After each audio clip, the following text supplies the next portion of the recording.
That if you ever had a shrine to professional football or a shrine to the NFL, it's right here in Lambeau Field. Here it is.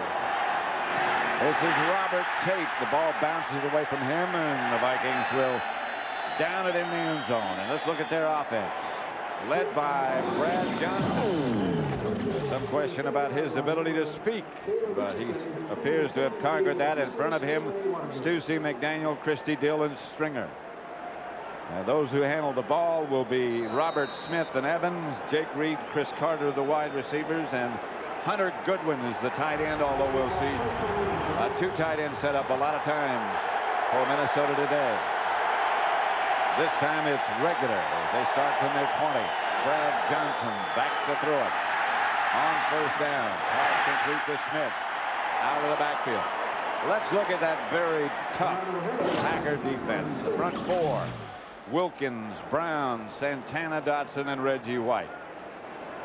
The three linebackers, Williams, Bernardo Harris in the middle, and Wayne Simmons. The secondary, Evans, Robinson, Butler, starting in spite of his injury, and Tyrone Williams. 2nd and 5 for Minnesota.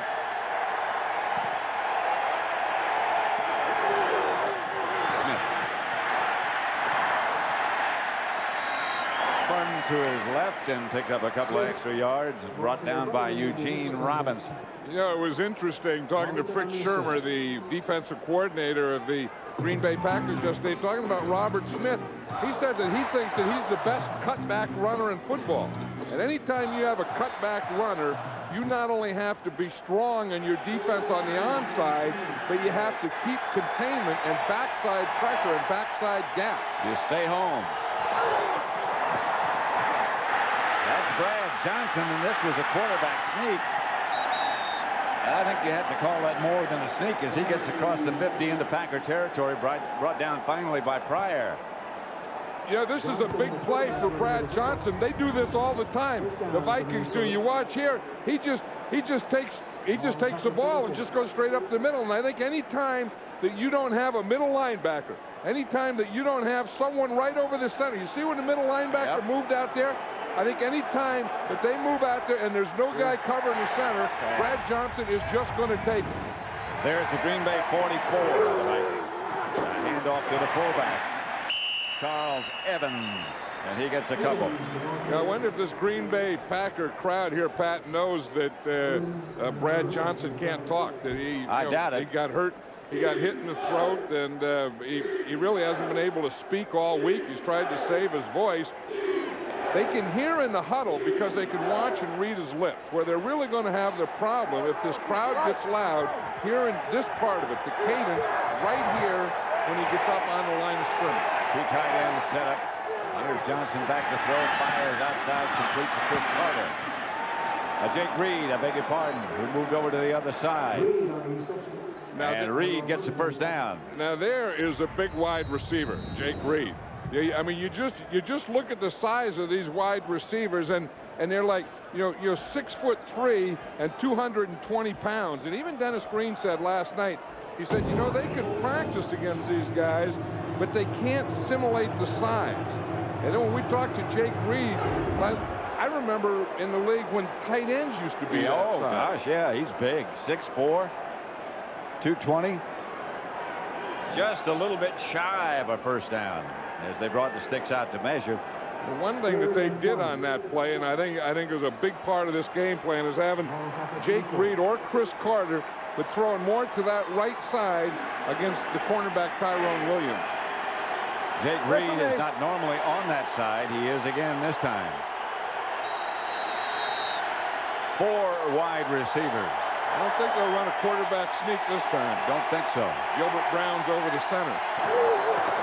They did. They ran away from Gilbert, but you see the difference. They didn't get much. I know that. No, when Gilbert Brown wasn't in there and there was no middle linebacker in there, but now you put Big Gilbert here.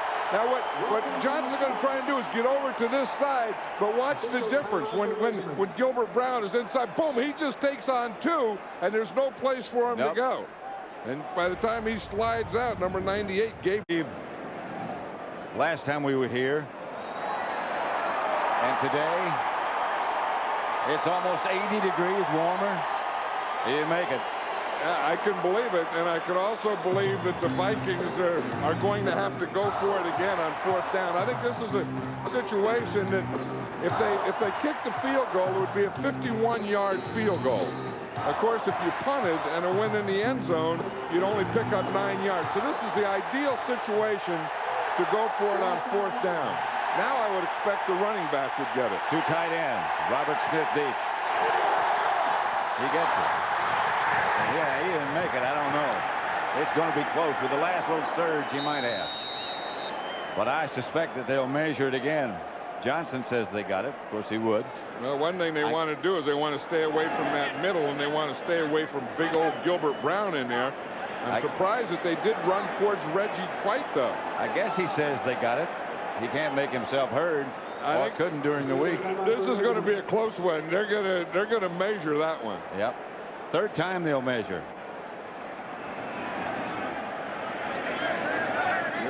Last week they had a little problem with this turf. It was very, very slippery. It's a brand new turf, a brand new field. They just got the 1st down there. By the end of the ball. But it looked like there was some slipping and some turf coming out on this last play. But you see Reggie White gets the pressure there. And did you see the turf fall out there? Yeah. Yeah, when Robert Smith made that cut, his right foot planted and poof, a big old divot popped right out of the field. It is new turf, new since last year. We'll tell you more about it. That's Chris Carter on the move, and Johnson back to throw. Carter slipped a little bit. Cut it upfield. Yeah, one thing we talked about where they're going to work. Remember when Greg Newsome, the normal left corner for the Packers was injured and he's going to be out for the season. That was a big loss because Newsome was a heck of a cornerback. Tyrone Williams is taking his place now, and although he played 9 there, they're the guy that the Vikings are going to work on. Smith cut down by Bernardo Harris. Now here come the extra defensive backs. Harris comes out. They'll go with 6 defensive backs. You know, here's where they're trying to run on this side. Randall McDaniel here, one of the best run-blocking guards in football. He didn't get Santana Dobson blocked on that play, so there was no place inside to run, so they had to take it outside. 3 wide receivers, 3rd and 5. Johnson outside. Jake Reed makes the catch. Juggled for a moment, but stayed in bounds and had possession long enough to make the 1st down. I tell you, this Brad Johnson is something, isn't he? He really is. Big guy. I know, he's a big guy. But, you know, the amazing thing is like Dennis Green said last night, he's homegrown. But he had to be homegrown because he never played that much college football. At Florida State, he only started in 7 college games. Played behind Casey Weldon, a more familiar name. He was also a basketball player. And that's why he played behind Casey Weldon. This is Smith. On 1st down, he got a couple. This is the kind of start the Packers, we talked about Mike Holmgren being upset. This is one of the reasons. Well, they can't get the offense on the field. That's right, and the same thing happened to him last week against the Miami Dolphins, and now you have your offense there, and they got their script, and the crowd is in it. They're all ready to go, but you notice how quiet the crowd is now? This is the way to quiet a crowd and frustrate an offense by keeping your offense on the field. 2nd down, Johnson back to throw, semi-rollout. Jake Reed dives. Couldn't get his feet down in the end zone. He made the catch.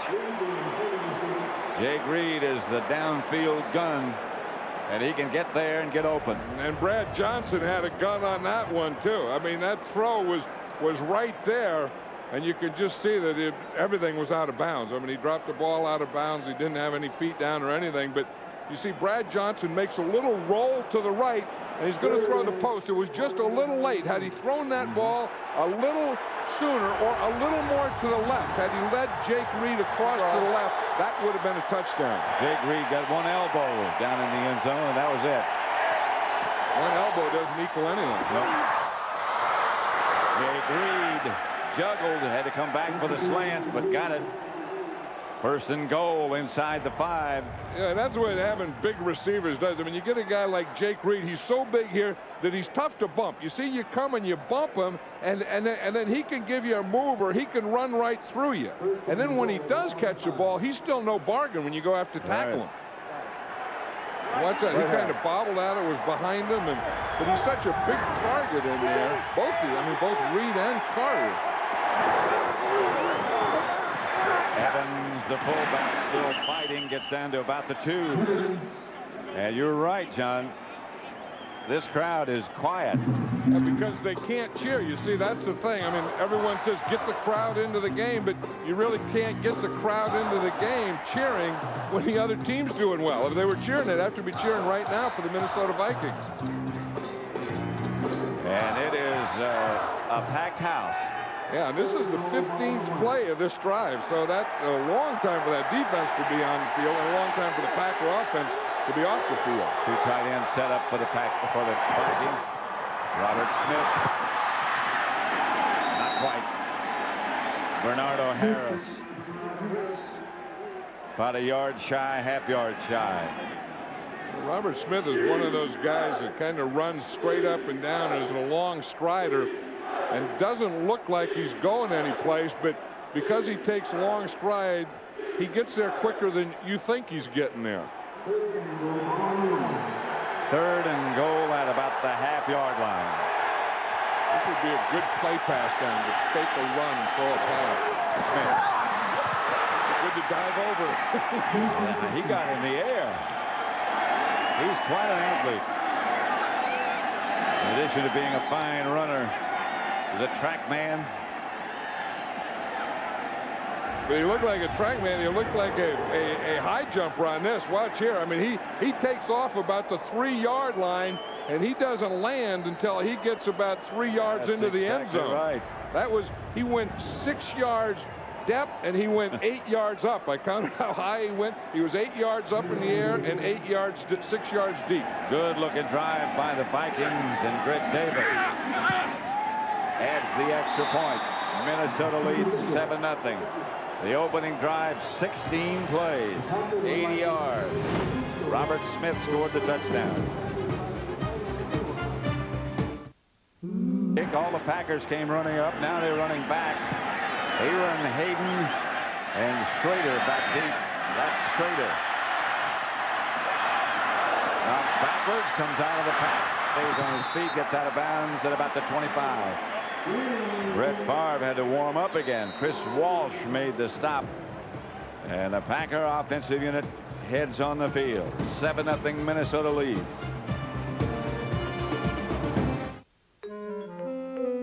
I'm in publishing. We sell drums, fresh flowers. Lead the Packers. The Packers' first chance with their offensive unit on the field. The Vikings took the opening kickoff and drove it 80 yards. Brett Favre. Career against Minnesota, 3-6. So they have given him problems, and the Packers problems. Here is Dorsey Levens. Into Minnesota territory. Jeff Brady is a flag on the play. Brady made the stop. Levens on his first carry. Well, we talked about script and having to get off to a good start, and that first play wasn't a bad call. Larry Nimmers is the referee. This is against Minnesota. 93 defense for a late hit, 15 yards, first down. John Randall. But you're going to see Dorsey Levens just follow his fullback Henderson right here. Henderson doesn't have to block anyone until he gets to the strong safety Robert Griffith. So there was no one. They caught him all slanting in, and then Henderson was able to go to the outside and pick off Griffith. And watch 93 right there, John Randall. That's what they called the personal foul on after the play. You know, they have this ongoing battle. The Vikings think that the Packers on offense run downfield and they hit over the pile. Had a big fight about it last week. So now their defense is doing the same thing. That's what John Randall just did.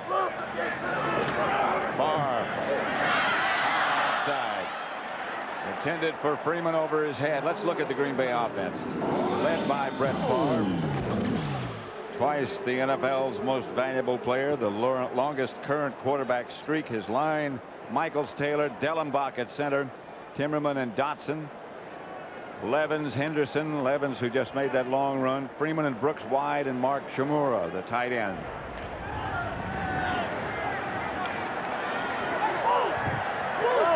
The opening drive offense has not been that good. He's inclined to start a little wild high, as he just did. A little outside. Brooks, the intended receiver. Let's look at the Minnesota defense. The front four: Alexander, Randall, Fisk, and Smith. The linebackers: McDaniel, Brady, and Dixon Edwards. And in the secondary, Dwayne Washington, Orlando Thomas, Griffith, and Corey Fuller.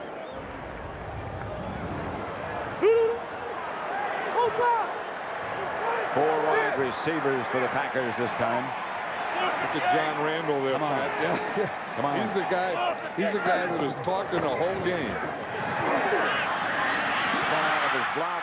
Favre again throws high, and the Vikings intercept. It's Dwayne Washington who comes up with the ball all the way out to the Minnesota 38-yard line, where the Vikings take over there. An injured Packer. This is Michaels, the starting offensive left tackle, who's slow getting to his feet. And Brett Favre was also slow getting to his feet. I think he was hit by John Randall just as he threw that ball. That could have been one of the reasons he was high with the pass. He was on his way down. Two nearly identical. Randall on this play, he's going against Aaron Taylor, and he does a spinner move on him, and then he's in there and he hits Brett Favre, so Brett Favre can't step up. You see now when Brett Favre comes in here, see, just as he goes to step, John Randall is right. The ball goes high, and Dwayne Washington was just standing back there waiting for it. Here is Brad Johnson lofting the ball outside, intended for Smith. Incomplete and out of bounds. Hey, everything that the Packers wanted to do, they haven't been able to do. You know, they wanted to get off to a good start. They wanted the script to work well. They wanted to be able to, obviously, to stop the Minnesota Vikings. They haven't stopped the Vikings yet. They got the ball. They had a pretty good run. Then they got a penalty. And then the next thing they know, they throw an interception, and the Vikings have the ball back again. 2nd and 10, Minnesota. Again, not much. A couple of yards is all. Santana Dotson made the stop. And we talk about matchups, and one of the big matchups in the line is going to be Randall McDaniel against both Santana Dotson and Gilbert Brown. And you think of guards in this league, I think Larry Allen from the Dallas Cowboys is probably the best, but I'll tell you this, Randall McDaniel right here, the left guard of the Minnesota Vikings, is right up there with any of the other guards in this league. Johnson taken down by Reggie White. Around the corner. He went right around old Corey Stringer there, and they did it with a three-man line, too. Someone has to lift this team. Here, now watch, here's Reggie here. Here's Corey Stringer blocking him here. Again, they only have 3 defensive linemen here. But watch Reggie. He gets off to a little late start. He just gives him that hump move. You see, he started upfield, then he gets that right hand inside and brings Corey Stringer to the outside. Schrader back for the Packers. They had trouble looking into that sun. He lost sight. Got it on the hop, and this is Schrader. In the warm-up, both teams had problems looking in that direction, looking up into the sun. Didn't bother Reggie White. 7-0. Minnesota leads. Beautiful country. You know what goes into the Bay of Green Bay? Water. No, I know, but where there's a confluence, the Fox River. The Fox River flows into the Bay of Green Bay. The Packers' first-round draft choice has taken Michaels' place. and left offensive tackle. 3 wide receivers. Favre gives to Levens, and Levens picked his way for a couple. Michaels, who was injured on the interception thrown by Favre, having his knee retaped or taped originally. I'm not sure which. You know, and that Ross Verba is a guy that could be a future starter on this Green Bay Packer team. You know, sometimes you get a guy like that in there. I mean, he is a big, strong, tough guy, and they never come out. You know, that could very well happen. A nasty personality, they say. Well, you need that. That's what this league's all about. Robert Brooks. And right now for McDonald's game break, let's return to Joe Buck at the Fox Television Center in Hollywood. All right, Pat, the Fox River flows back to Hollywood. No surprise here. Drew Bledsoe, 7-yard touchdown strike to Vincent Brisby. New England out in front. Let's go back to Green Bay. Pat and John. Joe Buck in the studio. JB's here at Lambeau. Brett Favre just completed his first pass of the day. Here at Lambeau. Favre again. Sidearm, underarm, throwaway. You know, an interesting thing, Brett Favre says the only guy that he's scared of in this league is this guy right here, John Randall. And John Randall has been over him all day. Watch him here. He shifts to the outside, and then he just splits a double team, and he is going to be after Brett Favre all day. And I'll guarantee you he's going to hit him and knock him down. And the other thing I'll guarantee you, he's also going to be talking to him. He's the kind of guy, you know, the guys who hit you and knock you down, yes. And they're the guys who hit you and knock you down and hurt you. Yeah, and that's John Randall. And then there are guys who hit you, knock you down, and hurt you, and then tell you about it. That's also John Randall. Free play. Offside. Free play. Brooks, yes, from Favre. Inside the Minnesota 35. There's a flag on the play, however. And that's going to be a late hit. It's against Derek Alexander, though. It's not John Randall, but Derek Alexander hit Brett Favre after he threw the ball. I think John Randall jumped offside. That's going to be one penalty against the Vikings. Then there's going to be another one, a late hit against Derek Alexander. These are both going to be against the Vikings. Offside defense, number 95. Penalty is declined. Personal foul, number 90 of the defensive team. 15 yards added to the end of the reception. First down. Here you're going to see the offsides right there. That's the offside. So now Brett Favre knows that he has a free play. Now he throws the ball, and see, the ball is gone. And Derek Alexander right here hits him after he throws the ball. And I think the other thing that they got him for was, you know, going for the knees. Yep. 19-yard pickup, 15-yard penalty, and the Packers are inside the Minnesota 20. Henderson behind Favre. Favre looks like he's calling an audible here.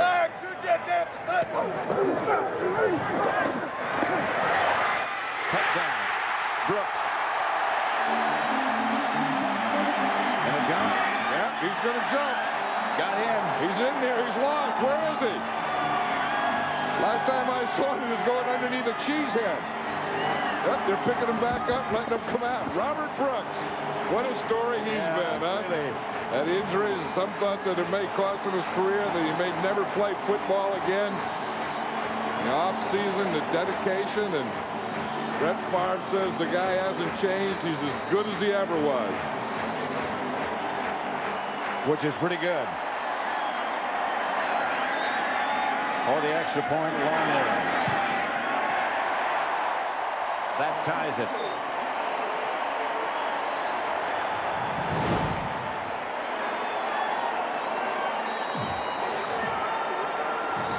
Seven, 3:26 left in the first.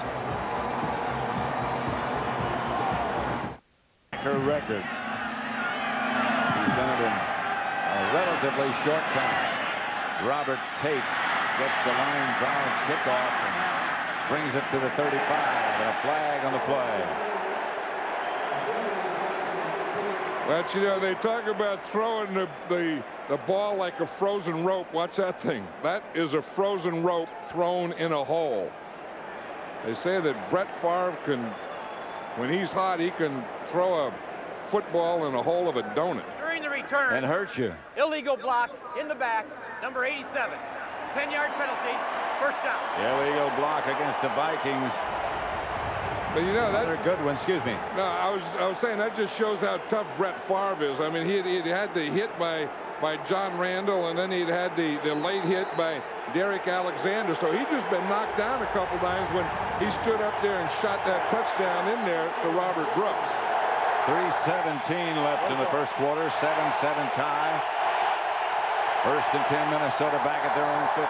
This is Robert Smith. To the 20.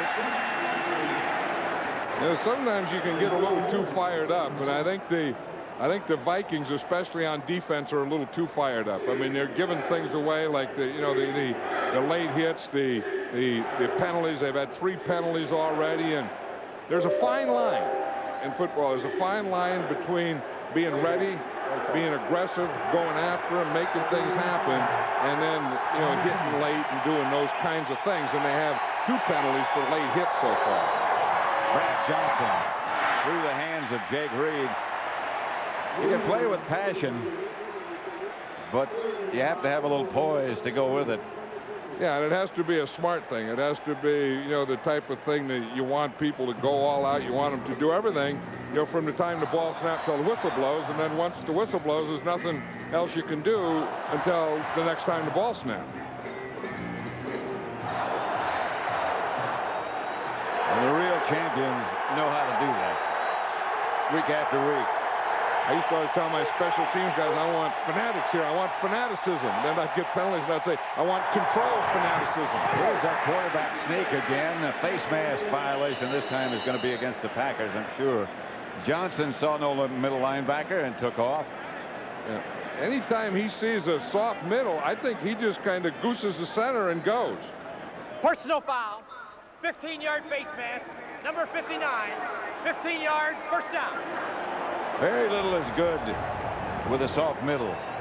Well, that's the thing. You see, he sees that there's no one in there.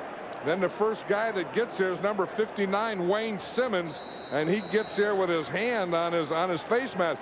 You see, this is what he's looking at. He's looking at right there that he can go right here, and the only thing there is the umpire. You see, so he sees that's the soft middle between the nose tackle and the wide defensive end. This is Smith. He picks his way for about 4 yards, stopped by Bernardo Harris, who's been very active. You know, all the way back to high school, you did have that play, that old goose play where, where the quarterback just raises his hand in the center, and then the center feels it and snaps it. And if you've ever been a center, and I was a center, anytime you'd snap one early, you'd always say, hey, I thought it was that quarterback sneak. I thought he goosed me. I thought you were a tackle. No, well, I was a center, too. I mean, if you're a lineman, heck, they just flop you any place around there. But I was flopped in at center for a while. This is Smith, and he got some in. This time stays on his feet, and you're going to have to hustle if you're going to catch him. They aren't going to catch him. Smith dives into the end zone. They're saying he stepped out of bounds, I believe, at about the 7, maybe the 6. That was the thing that Fritz Shermer was talking about. He said that Robert Smith is the best cutback runner. Now watch him here. He's going to start to the left, and here's the cutback right here. He's going to cut back right there against the grain. You see, they over pursued. Leroy Butler got up. He just ran right by Butler. Now this looked like a touchdown, but they're marking the ball at the 6-yard line. He got a great block, John, from the umpire. Yep, he did get a great block from the umpire. Doesn't it seem like the umpires are getting in the way more and more in this game? But you did see his foot step out about the 7-yard line. From the 6. Inside is Robert Green, who gave Smith the blow. That's one the umpire got in the way, and I'm not saying he wouldn't have gone anyway. But you know, part of that was a good cutback, and that was the thing. And again, Fritz Shermer said yesterday that that Robert Smith is the best cutback runner in all of football. And the thing that he does, you know, I always thought Emmitt Smith was, but the thing that he does is once he decides to go, he slashes with real speed. How about no running backs now? Johnson has the ball batted in the air. The Packers dive in an attempt to intercept, but nobody can get there.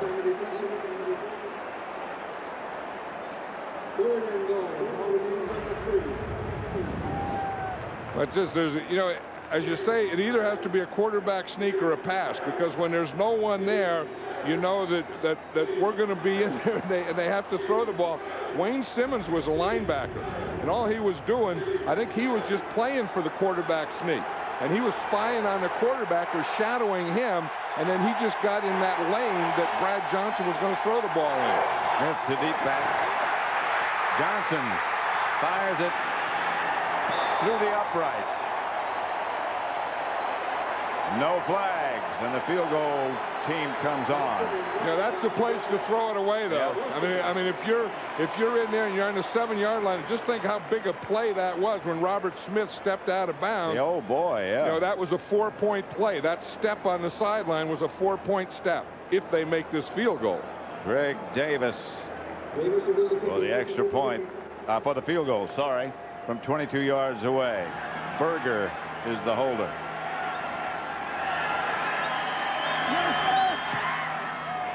The field goal is wide right. That was a 7-point step. Yep. Denny Green can't believe. First he lost the touchdown and the field goal. Green Bay is a small town. When someone leaves here, it means something. Down the middle to Crooks, dropped it. You know, the big play on that drive was Leroy Butler, because Leroy Butler was the guy that was chasing Robert Smith, and he made a dive for him, and Butler was the guy that really made Smith step out of bounds. And of course it would have been a touchdown, and then so they missed the field goal, so they come up with nothing on that play. But just again, after Robinson was picked off by the umpire, then Leroy Butler really had a hustle to catch up with Smith, and he does. Watch this. Here's Leroy Butler here. Now you see this is a touchdown, but right here, watch Butler lay out. He just lays out and just hits enough there that forces that foot out of bounds. Had Leroy Butler not been there, Robert Smith could have just ran straight in the end zone. That's exactly right. 16 seconds left. Gets to Henderson.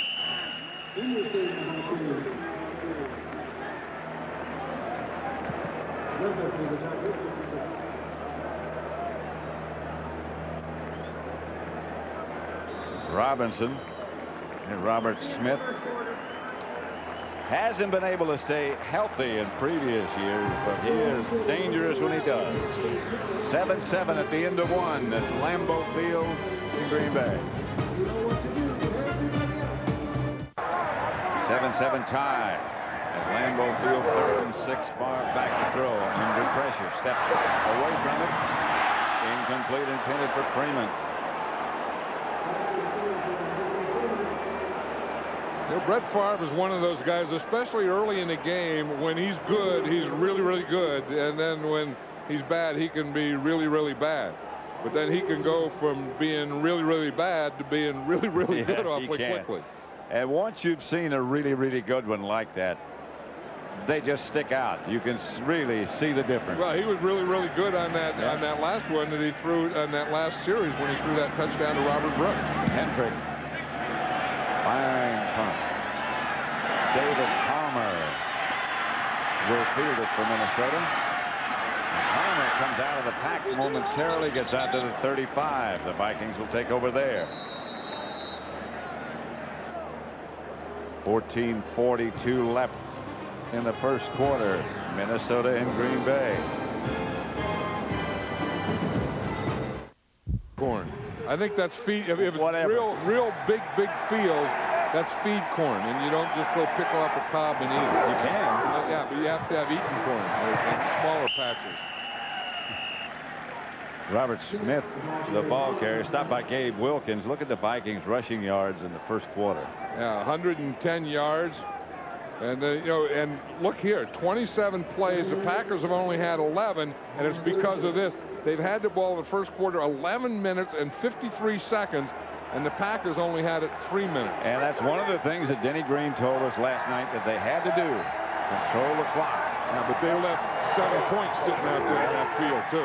Brad Johnson wheels it out to Charles Evans, who can't wheel around and make the reception.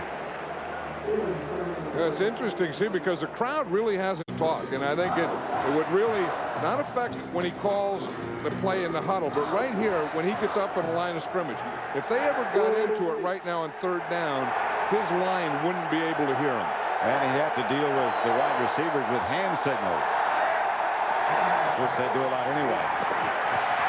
Here's Brad Johnson going deep for Chris Carter. He can't pull away right now. Again, for McDonald's game break, let's return to Joe Buck at the Fox Television Center in Hollywood. Well, guys, Heath Schuler might not have a touchdown pass yet, but running back Mario Bates does. 21 yards. Great catch, Andre Hastings.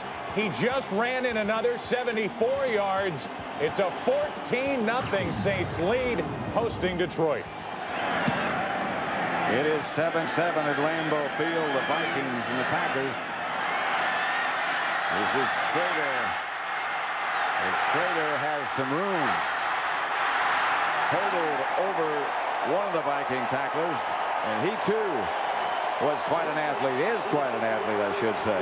Yep, you can't beat Schrader from Sheboygan playing for the Green Bay Packers. Now you're talking football. A decathlete.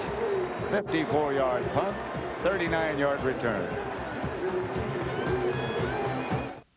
At Lambeau Field in Green Bay, Pat Summerall with John Madden, John Randall. Brett Favre says he's the one guy I'm afraid of, with good reason. He's always there. He's always around him. He's always knocking him down. Levens lost the ball on the way to the line of scrimmage. Packers got it back. Now here's Foge Fazio, Pat, and he calls the defenses for the Minnesota Vikings, and he has all the defenses on a wristband. That was 7. And then and Jeff Brady, the middle linebacker, number 50, has the same wristband, so he gives them that. That was the dice roll, so that meant 7. So then Brady looks down on his armband, and he looks at the number 7, and that's the defense that he called. 7 looks like just a regular defense, but here comes the blitz off the corner. Gets it to Brooks, who seems to be open every time they look for him. Orlando Thomas.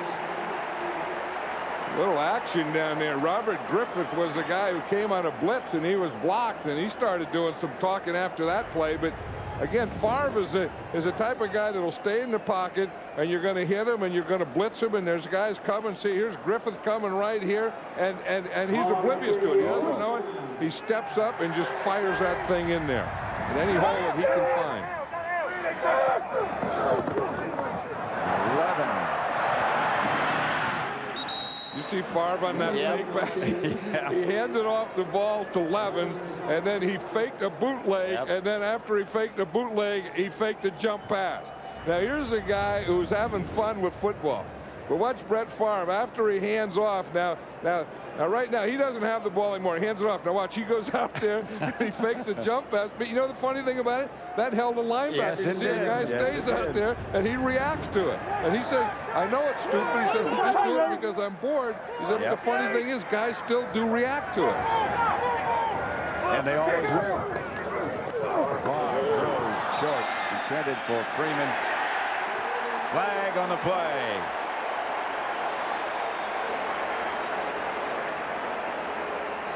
Penalty marker. You know, that's that big pattern, and everyone throws that slant pattern where the receiver goes down about 3 yards and then to the inside, and the corners read the quarterback, and it goes with a 3-step drop. So when they see an in move by a receiver and a 3-step drop by the quarterback, they just run right to that same point that the receiver's going to, and there's a collision there, and that's what just happened on that play. Defensive pass interference, number 20. Spot foul, first down. Yesterday, we spoke to Brett Favre on carrying out his pass fakes during a running play. It looks kind of goofy, but it gets guys. I mean, I couldn't tell how many times I've had people say, you know, that's Johnny High School stuff. And in the way it is, but heck, it works. And I have fun doing it. You know, I get bored stiff out there in practice. That's how it happens. He's bored stiff, and he does it, and then it works. He has fun. Here's Leonard. Inside the 30, about the 28, stopped by Derek Alexander. You know, we talked about the script of Mike Holmgren, and you can see what it was. You know, the Packers are really a passing team. I mean, he had 10 passes and he had 5 runs. Now, how effective was it? Well, of course, he had the 1 touchdown and the 1 interception, and the run really hasn't been bad for him. And anyone who is not a running team, and the Packers are not a running team, will have trouble staying with the run. 2nd and 5. 2 tight end setup. Moore on the move. Fitch to the fullback. Goes deep to Freeman, who's wide open. And his 2nd touchdown pass of the day. Now, this breaks Bart Starr's all-time Packer record.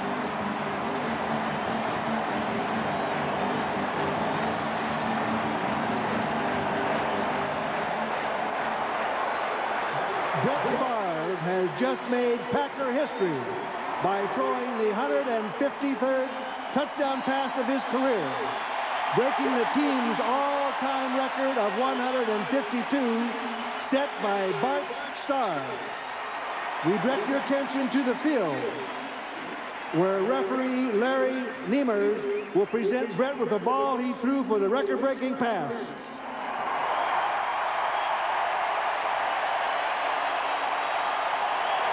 Congratulations, Brett Favre!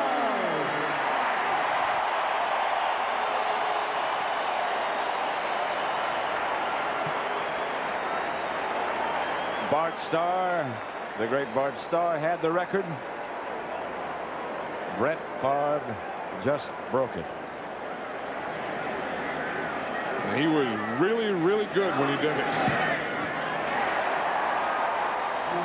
Antonio Freeman was wide open in the end zone, and Favre got the record breaker to him. Freeman here, the Vikings are going to be a zone. They're going to get a bump here. Antonio Freeman gets by. The safety doesn't get over, and Brett Favre hits him perfectly.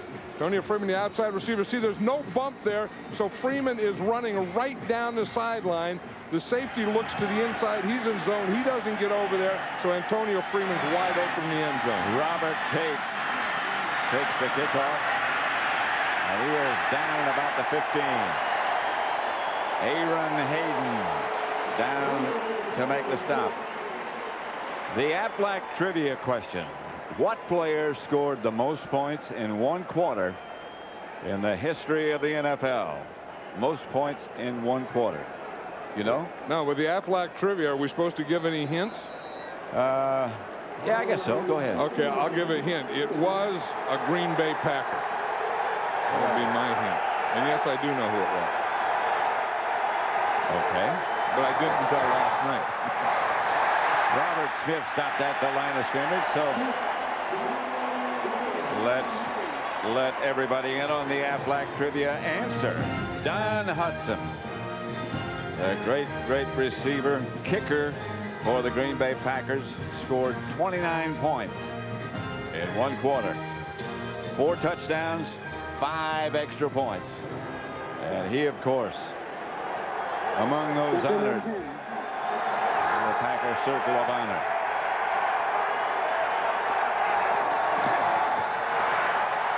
Brad Johnson did a little fake after he handed off. You know what happens? The other teams, you know, see Brett Favre do that, and then that gets on their scouting report. So then they practice against that, and then a coach sees it, and they see, geez, the Green Bay Packers went to the Super Bowl. They're Super Bowl champions. Brett Favre was the MVP the last 2 years in the league. Maybe there's something to it. So then there's a lot of quarterbacks in the league doing it now. Robert Smith had that 1 long run, 13 carries, 76 yards. He's averaging on the year Almost 8 yards to carry. And what a different ball game this became once he stepped out of bounds on that 7-yard line. Johnson back to throw. Pass is picked off. Leroy Butler made the interception, still fighting for yardage. Butler, there was some doubt about whether or not he'd be able to play. He said, I got to be in this game, and he is. Here's a guy who tore his bicep. Last week, they didn't know if he'd be able to play. He's wearing a brace on that arm, and he's come up with 2 big plays in this half. The first one, of course, was on that Robert Smith run we were talking about, and now he comes up with an interception.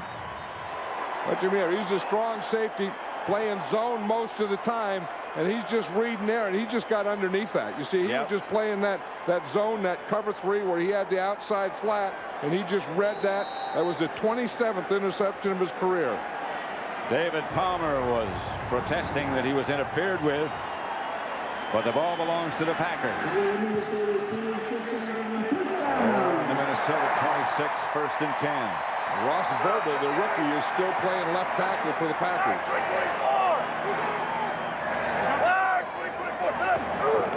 comes the blitz. Favre shakes it off, as only he can do. Takes the pass, scrambles down, gets a first down. Something happened to Favre's left elbow. Did you see he has that thing on there now? He didn't have that earlier. I think on one of those early down, I think something happened to his left elbow. He can still play. I mean, he sees that there's no place he can step up in the middle, so he runs, and he's still looking to throw. Then the thing that a quarterback has when he's running with the ball, the advantage he has is he has a ball in his hand. So he can fake the ball at the guy who's going to tackle him and then run around him like he just did on Derek Alexander. He's 230 pounds. He doesn't look it. You saw how easily he shook off that blitzing. Touchdown pass number 3, the second to Antonio Freeman. 3 for Favre. And it's that same pass. It's Antonio Freeman right down the slot through the zone. They don't get a bump. They let him run through. And I'll tell you, you let him run through, and Brett Favre is going to find him and throw it to him. By the way, that little the bandage he's wearing that you were referring to, John, is just a turf burn, which means he scraped some skin off the left elbow. He doesn't know it right now. You see right here again, the Vikings are playing zone, and all Antonio Freeman did was run right down through their zone. Extra point is good, and the Packers increase their lead to 21-7 over Minnesota.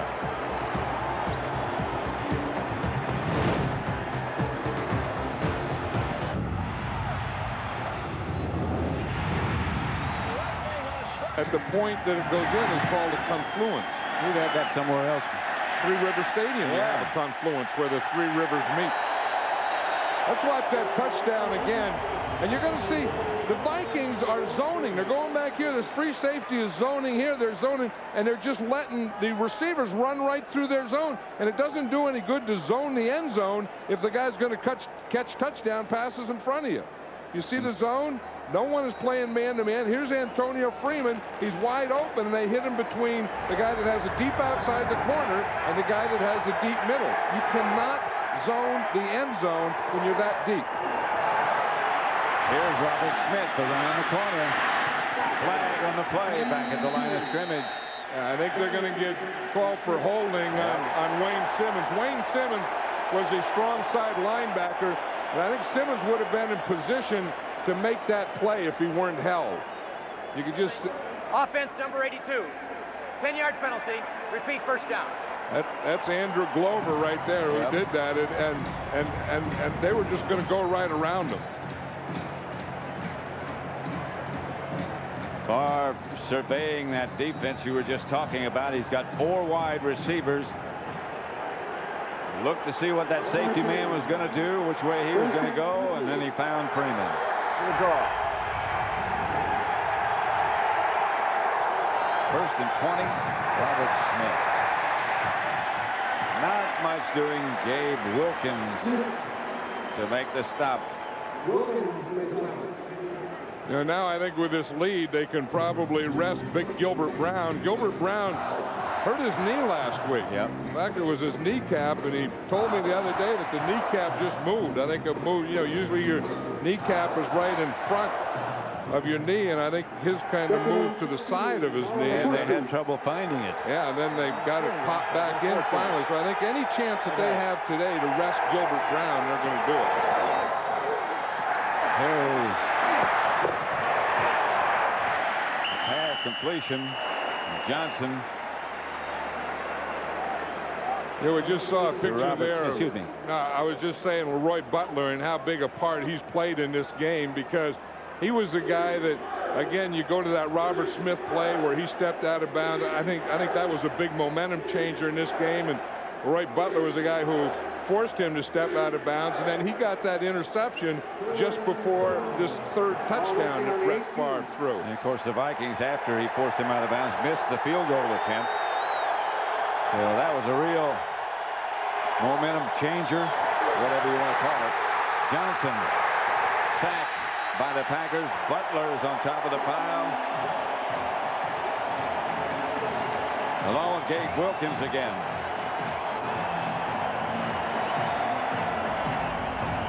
Here's Gabe Wilkins. He's going to come from this side. Here's Roy Butler again. It's a nickel situation, so he's the strong safety. But in this situation, he's playing in the linebacker position. And you see, he just comes in there slowly and just gets in there at the end because he's watching the quarterback. Santana Dotson got there first. They were trying to block it. Berger gets it out of there. Schrader handled. Leaps over one Minnesota tackler, comes out of bounds,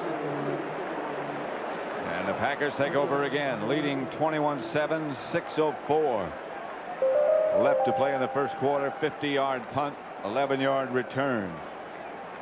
This, of course, a neighborhood divisional NFC Central rivalry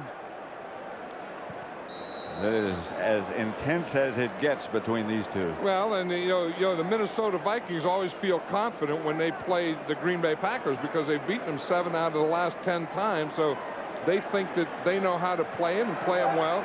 They're in the same division, so they're going to play twice every game. And Minnesota isn't that far from Green Bay, so you have the geography thing.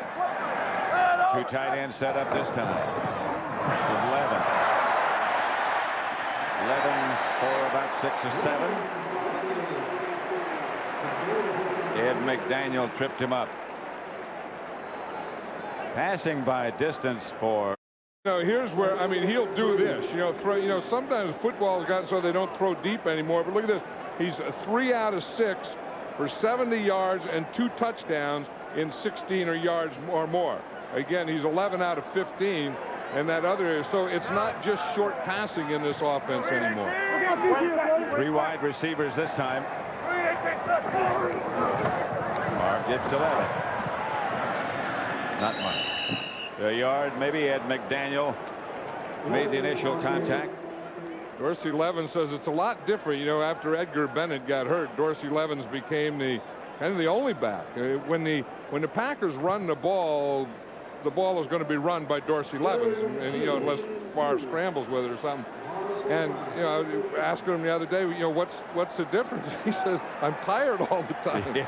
He said, before when I would spot Edgar Bennett, he said I'd come in, I'd be fresh. He said I'm never fresh anymore. He was sensational down the stretch and in the playoffs last year. Here's Favre back to throw, incomplete. Intended for Mark Chmura.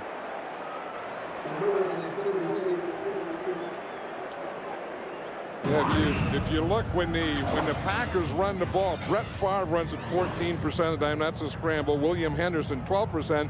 And then you look at this pie. The biggest part is Dorsey Levens. When they run the ball so far this year, he's run it 74% of the time. That's why he's tired. Henrik back to punt. Carmody trying to keep it short. Okay. The Packers down it at the 5. Tucker down the ball.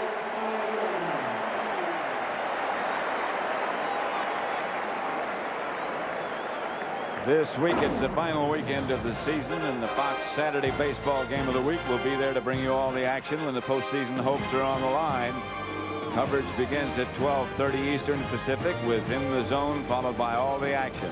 So check your local listings for the game and time in your area.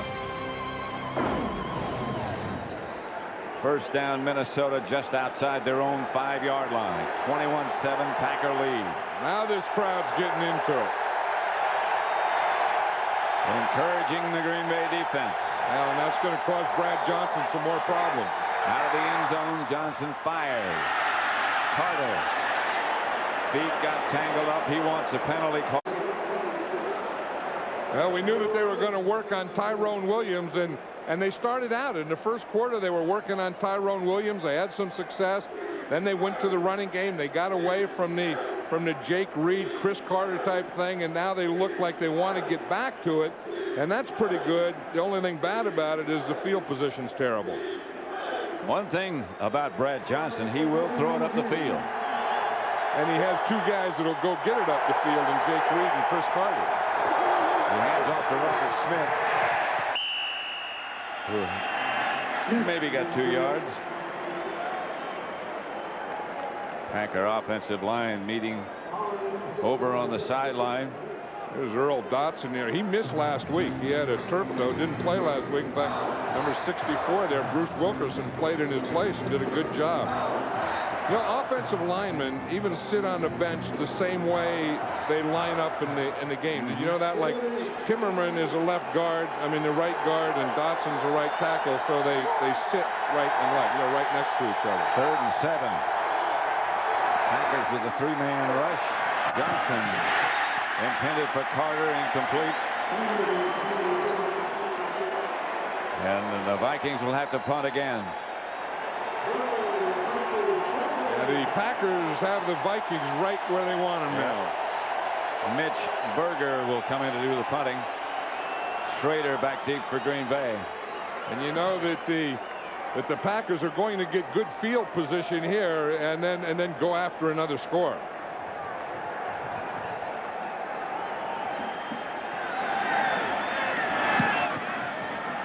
Berger's kick angles and comes out of bounds. That's the official walk back and then finally spot that thing. I thought they were going to get some more on that, because the official who spots it is right here, and he walks back until the referee tells him to stop. And the Packers sideline was trying to edge him on more. But again, it's not controlled by him. It's controlled by the referee, who is behind the punter telling him where to stop. This game is presented by authority of the National Football League, is intended for the private use of our audience. Any rebroadcast or other use of this telecast without the express written consent of the Green Bay Packers and the NFL is prohibited. Here's old Reggie White. He's been a good one for a heck of a long time, hasn't he? And still good. He's been a great one for a heck of a long time, I mean. And still great. Well, got some stuff going on there. He's talking and pointing. It's incomplete. That was close to being interference, and it was. Robert Brooks, the intended receiver. Yeah, I don't think, other than John Elway, there's another quarterback in football that can make that throw.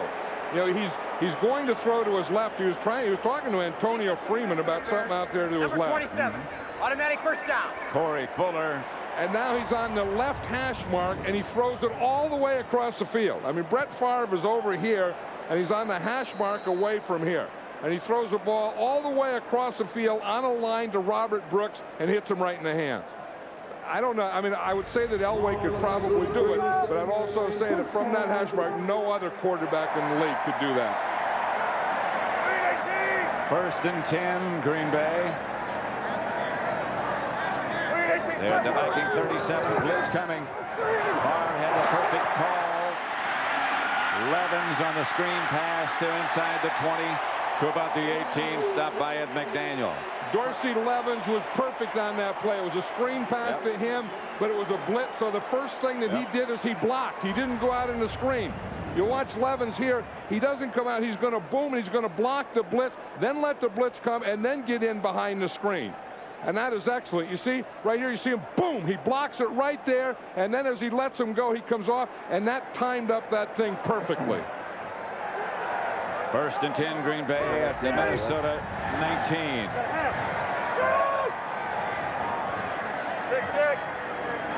Check, check, you heard him say. He's changing. Back to throw is far. To Freeman. Out of bounds. Inside the 10 at the 7. Dwayne Washington knocked him out of bounds. This second quarter has been precision for the Green Bay Packers. Brett Favre got up there. He gave a check, which is an audible. He called it to both sides and threw the ball perfectly out here for a first down. Packers are on a roll now. They have everything going. And Favre is an artist at work.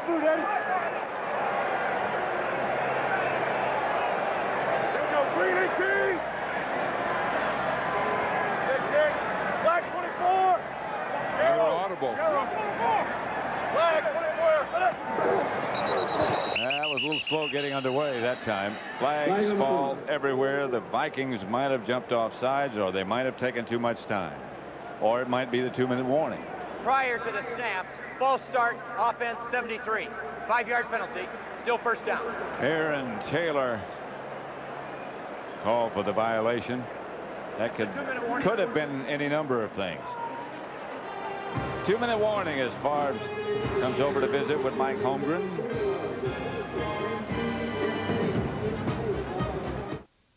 It's time. Hi, Nancy. You've taken care of every detail. Are you sure? Uh-huh. Now it's someone else's turn. Don't worry. Packed Lambeau Field in Green Bay, Wisconsin. Pat Summerall with John Madden. 2 minutes left to play in the first half. The Packers leading the Vikings 21-7. Minnesota scored first.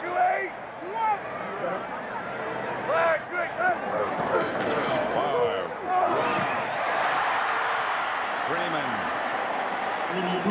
to about the 3.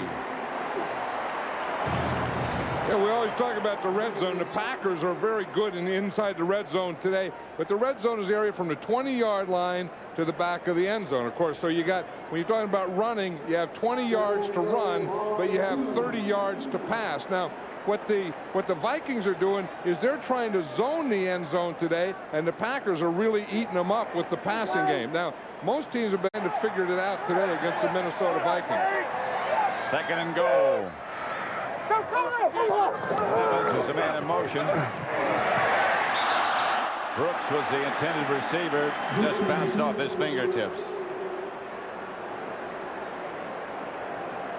Mike Holmgren is looking for some oxygen down there because he knew that he had one there, and he wants more. You want to always get, it's not that you want to run it up and you got the division rivalries, but you want to get to a comfortable feeling in a game, and a comfort factor really doesn't get in until you get about 4 touchdowns ahead, and you say, why is he worried now? He has the game under control, because it may be under control, but it's not at a comfortable position yet. 5 wide receivers. Watch this. Brett Favre could run a quarterback draw here. He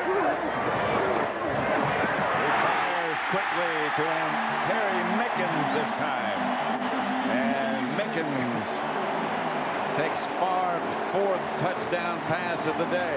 They have it all going when they take all their running backs out and they split them out. The only thing they could run was, again, Favre could run a quarterback draw. Had all 5 of their receivers in there, Freeman and Brooks and Schrader and Mays and Mickens. Just watch him, and here's the one that they throw to. They throw to this side right here. Mickens was the inside guy on the weak side, or the side of 2 receivers. Longwell for the extra point. It's 28-7. Now they're getting close to that comfort factor for the head coach. Don't forget, coming up on the Dockers Khakis halftime report, we'll bring you scores and highlights from around the league. Our Fox Sports ticker will have up to the second stats. That's all coming up on the Dockers Khakis halftime, and the boys are on the scene. Yeah, you see how hard it is to hear. You see how close Terry has to get his head to JB's head because it's hard to hear. See, so they have to get close, and that's the thing Brad Johnson's having a problem with. Is you hear this crowd noise, so you have to use your hands when you talk. You got to use your hands a lot when you talk, and then you have to get real close to the other guy's ear. What about Howie? They're talking, they don't care. Howie's just worried about how his pants fit. How's he look? He's trying to figure where he is. Howie's trying to figure out where am I? You see him stand up and look around? Yeah. Oh, what a group. Ronnie looks very distinguished in his new chapeau. Is that what you use, chapeau? Yeah. Vince Lombardi's likeness present in the stands. Always will be. Yeah, that's what's great about this. When you come here, you're coming to football. When you drive down Lombardi Avenue to get here and go in the parking lot, see Lambeau Field, and maybe you make a trip on Holmgren Way. Yep, this is what it's all about. Robert Tate fumbled it momentarily. Now he picks it up, and he's taken down inside the 15. The Packers special teams do their job and do it capably. Yeah, we talked about really, really good, really, really bad, and then really, really good. Look at his second quarter. No, this is just the second quarter. 7 out of 10 for 96 yards and 3 touchdowns. Now that's playing quarterback in the NFL.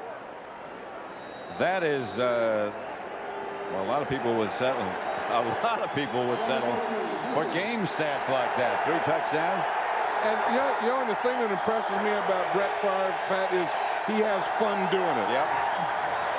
Yeah, Johnson incomplete, intended for Jake Reed.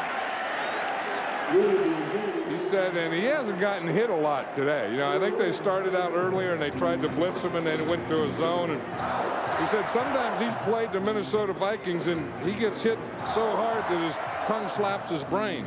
I don't know. That's getting hit. Yes, when you get hit and you go boom, and the next thing that happens to you is your tongue is up there slapping your brain, you know that the guy comes from somewhere that he didn't get blocked. Here's Brad Johnson back to throw. As time, the pass is intercepted. Was deflected, then intercepted. Butler again with the interception. And he's going in the stands. There he goes. The old Lambeau leap. He got it. Roy Butler, he got a torn bicep special thing on his right arm. They weren't sure if he could even play. And Brett Favre is probably the MVP of the first half. But if he isn't, I'll tell you, this guy right here, where Roy Butler is, the ball was deflected by Reggie White. He got in that lane, got the hand up, and Leroy Butler comes up with his second interception. He's got a harness on his right arm so that he can't straighten it out all the way. Yeah, but watch that leap. The leap is good. Yeah, that's a heck of a leap. He just outside the 10. The Vikings stiffen. Levin stopped for maybe a yard lost. Yeah, I don't know that you want to stiffen too much, because I think what happens then, that puts him in a passing situation, and that means that Brett Favre is going to throw again.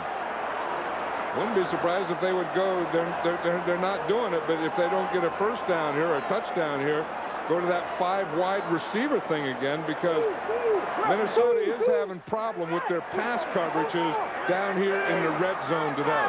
He has thrown 5 touchdowns passes in a game once against the Bears. Here he is to throw again. He's chased. Just got rid of it. Just barely got rid of it. 11 times he has thrown for 4 or more in a game.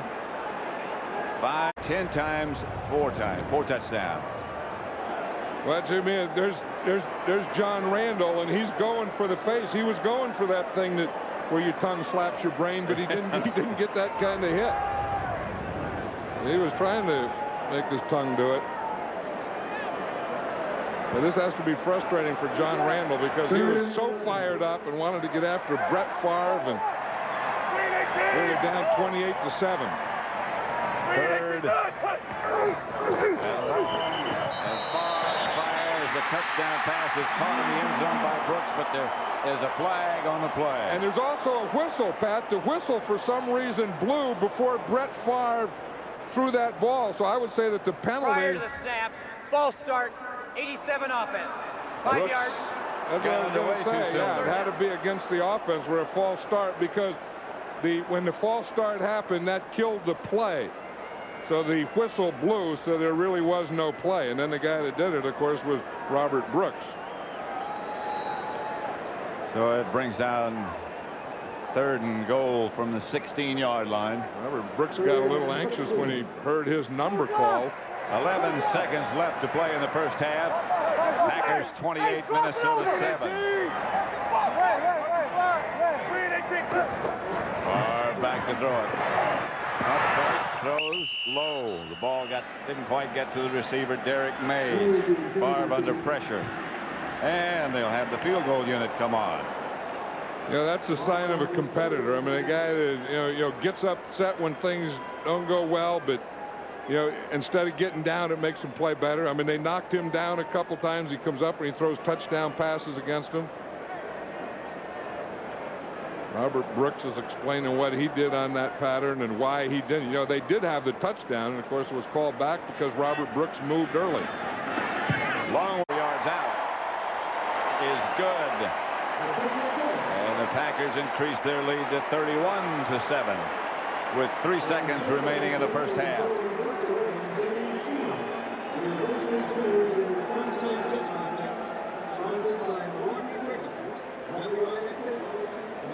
Beautiful day in Green Bay. It rained a little bit yesterday morning, cooled things off. And today is just perfect. You know what happened? You know, you talk about the scene here, and you come in and you see big old brats and everyone's barbecuing, and Pam Oliver was out there with the fans. But you know what happened after you left the bus? There was a group came out there, and I swear, and they started a band, and they started playing a polka, and then people started dancing a polka right out in the parking lot. They were polkaing. Did you join in? No, but I thought, who in the heck polkas at 10 o'clock in the morning? Or Green 10:30? Bay people. Yeah, but they were there. I mean, there were families, there were kids polkaing. Everyone was polkaing.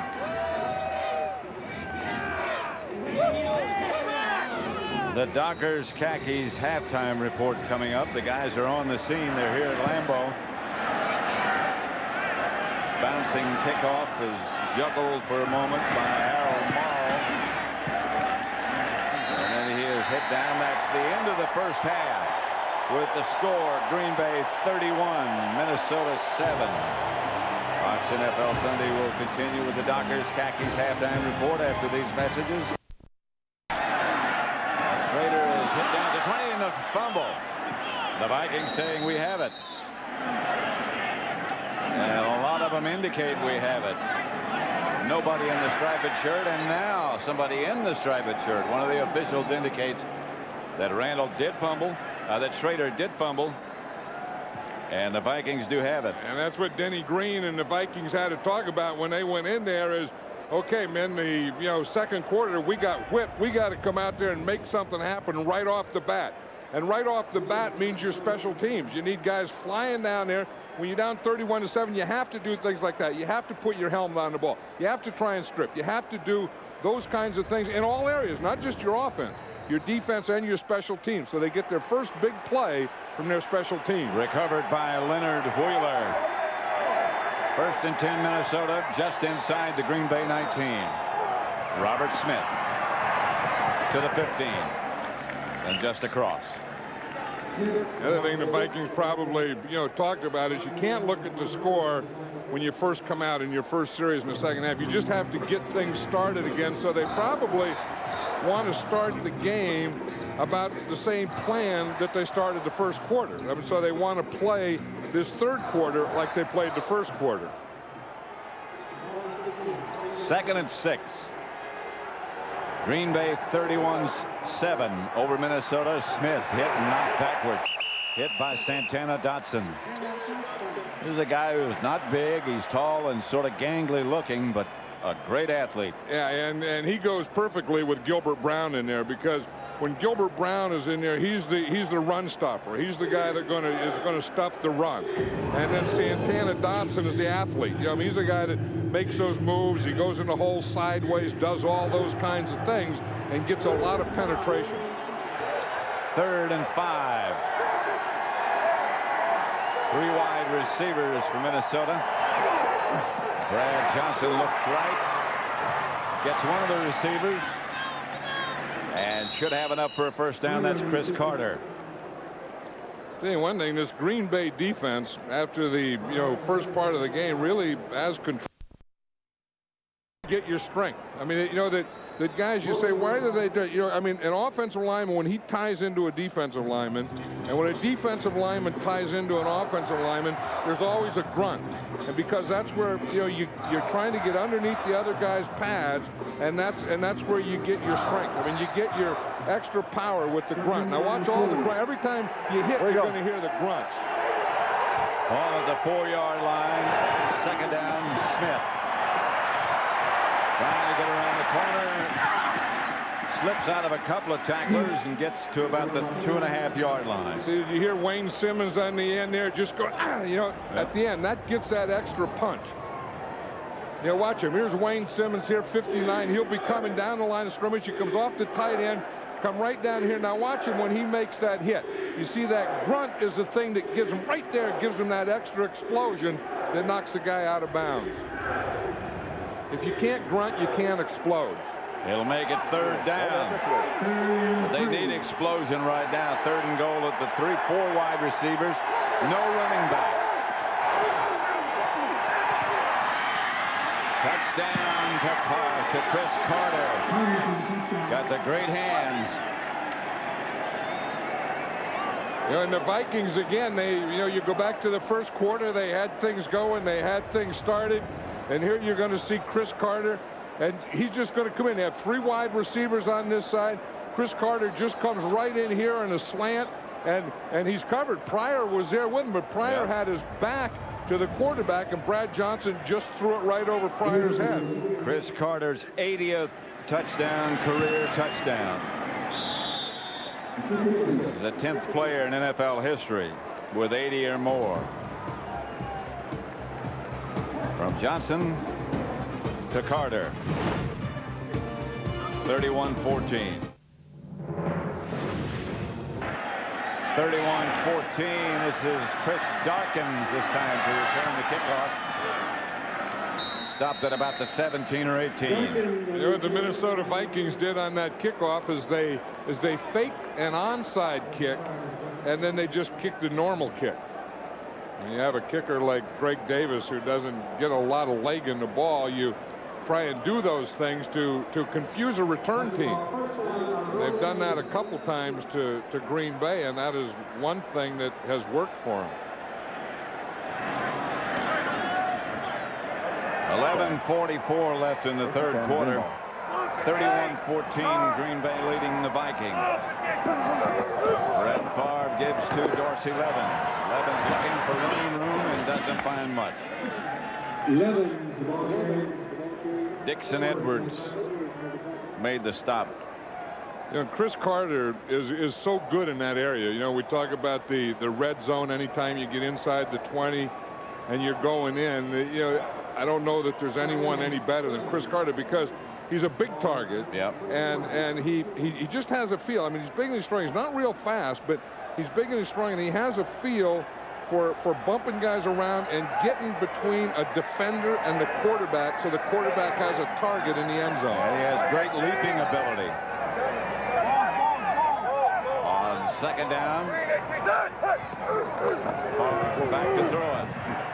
Pass is deflected and picked off by the Vikings, Jason Fisk. And Minnesota back in business on offense again. Jason Fisk is the nose tackle, and you'll see he's going to be dropping out. Here's Jason Fisk back here. Now, he doesn't knock the ball down, but this is what you call a zone blitz. You see, he starts to go back. Did you see him go back? And then the ball is tipped right there by Derek Alexander. And again, Fisk, who is a defensive lineman on a zone blitz, he goes back and he becomes a linebacker. Now watch him here. Now watch him as he drops back. Watch 72. You see him come out. Now he's a linebacker. And he just gets that interception. Big old nose tackle. Ending up in his zone blitz as a linebacker and picking one off. First and 10. Johnson to throw it. Swings it outside to Smith.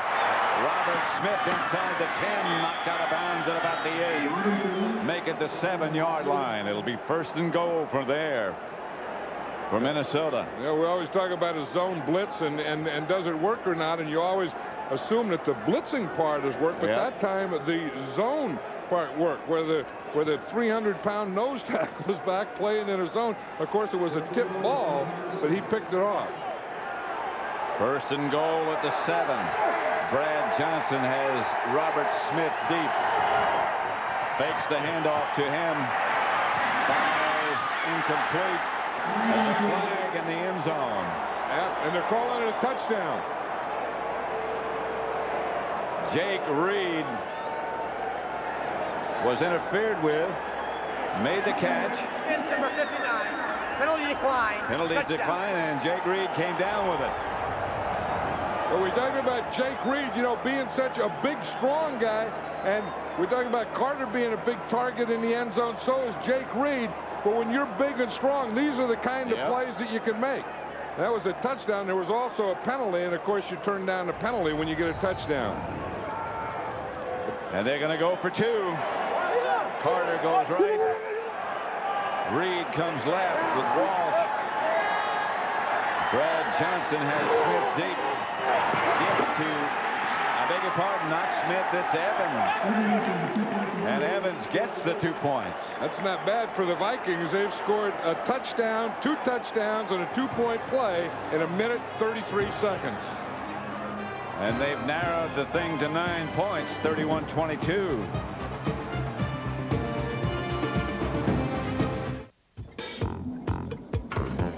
I can watch here when Charles Evans starts. He's going to start here, then he sees a hole back to this side and cuts right back in it. This is a 2-point play. This is a cutback. See, he's going to the right. Look at that big hole on the backside. Once he sees it, he goes to the cutback and takes it. Again, the Vikings fake that onside kick. The Packers have to honor that and come up. This is Chris Dawkins again to return the kickoff, and he's stopped short of the 20. Hard to set up a kickoff return when they fake the onside kick every time. Yeah, you can't do it, and that's what happens because the Packers have to come up in an onside prevent. And then when it's not an onside kick, then they try and get back into their regular return. Doug Evans over on the sideline. Stretching. First and 10 Green Bay from their own 19-yard line. 31-22. All of a sudden, what looked like a blowout gets closer. Well, the Vikings played the first quarter well also. Yeah, they did. Levens to the line of scrimmage. Maybe a yard. Let's just watch that kickoff again, Pat. And you see when they go to the shift, then that puts these guys in a shift. You see how the Packers all come up? They have to get in this position for an onside kick because there's a possibility of an onside kick. Now they fake the onside kick. Then when they kick the regular kick, then these guys aren't in a position to get into a blocking formation. It's a heck of a move. It is. I don't know that I've ever seen that done before. Not a bad idea because if you don't honor the onside, they can just kick an onside kick. 2nd and 8. Here's Farr. Back to throw. Man open is Freeman. That same pattern where he just runs straight down the field between the safety and the corner. Yeah, in a zone defense, you either have to get a real pass rush and not let the quarterback get the ball, or you have to bump these guys. But if you don't get a bump in a zone and you let guys run free in a zone with a quarterback who can throw the ball on a rope like Brett Favre, you are going to get killed. And I don't know that the Vikings shouldn't go to some man-to-man or change up some zones, or at least to go to some zones where they get these guys bumped. 11 on first down. Stopped by Randall right now for a McDonald's game break. Let's return to Joe Buck at the Fox Television Center in Hollywood. Thank you, Pat. Down in New Orleans, Heath Schuler has thrown for a touchdown. This is his first ever rushing touchdown in the NFL. 5 yards, 28-7 lead. Mike Ditka saying, I told you I could make him a quarterback. Now get out of my face, Pat and John. Boy, after watching that New Orleans team last week against the 49ers and seeing now what they're doing to Detroit, that's a shocker. Well, last week they were inept. 5 to Freeman. On the money. Covered by Washington. Antonio Freeman gets up with a divot in his head. Now you're talking football. When you have to pull stuff out of your helmet after a catch, that is football.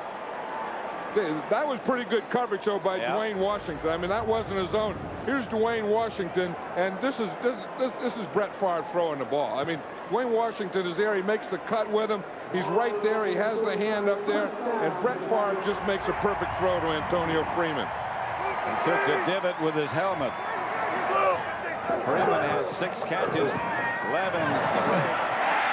Henderson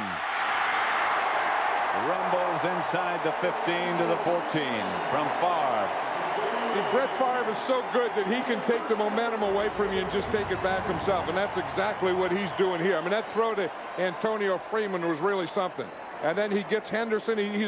He's a fullback in the I formation. He just runs right through, becomes the first back, and he just hits him right over the middle. Henderson goes about 250.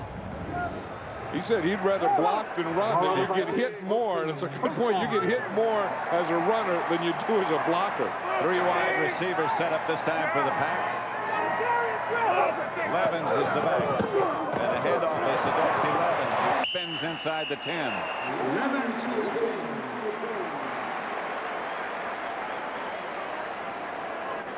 An explosive offensive unit. You know, and sometimes you wonder, you look at this offense and you say, is this a great offense or is this just an offense with a great quarterback? And I don't know that it's not a pretty good offense with a good coach in Mike Holmgren and a great quarterback. And I think it's more about the great quarterback than it is about the offense. I think the wide receivers are also very good. Especially when the ball's put in your hands like that. Here's Favre. Gets it outside to Levens. And Levens to the 5. About a yard short of a first down. You know, Robert Brooks was out there in front of me, and the minute that action started around him, he was blocking, and he took his right leg and pulled it right out of the ground. You know, I mean, he just pulled his right leg up, took the foot out of the ground because there was no way that he was going to get that knee while blocking. And a lot of them do get it there. That's how he got it originally. Watch him here. Now he's going to be blocking, and he's going to be around the pile. Now watch once he sees he's not. You see that right leg go up in the air? Yep. He is not going to get caught with his foot in the ground. 3rd and 1. Levens. To the 1.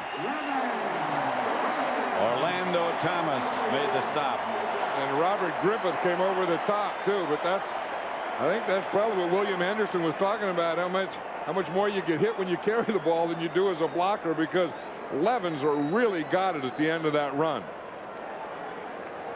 Someone asked him, he said, what do you do about it when you get tired? He said, I don't know. He said, I don't know what to do when you get tired. I've worked on that thing. Yeah. If you can figure that one out, you tell me.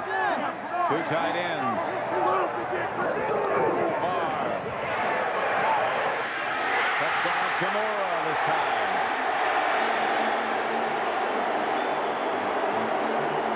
5 touchdown passes for Brett Favre. That's what a competitor does. That's what a fighter does. You know, I mean, he gets a punch and he counters the punch, and that's exactly what Brett Favre did. He got a couple of punches by the Minnesota Vikings. They scored 2 touchdowns. They make a 2-point play. Brett Favre just takes his team down, right down the field. Boom, boom, boom. Finds his big tight end, Mark Chimura, in the end zone to end it. 5 touchdown passes ties his career high. The extra point is good. And it's 38-22. Green Bay over Minnesota. Touchdown. Pretty good day's work.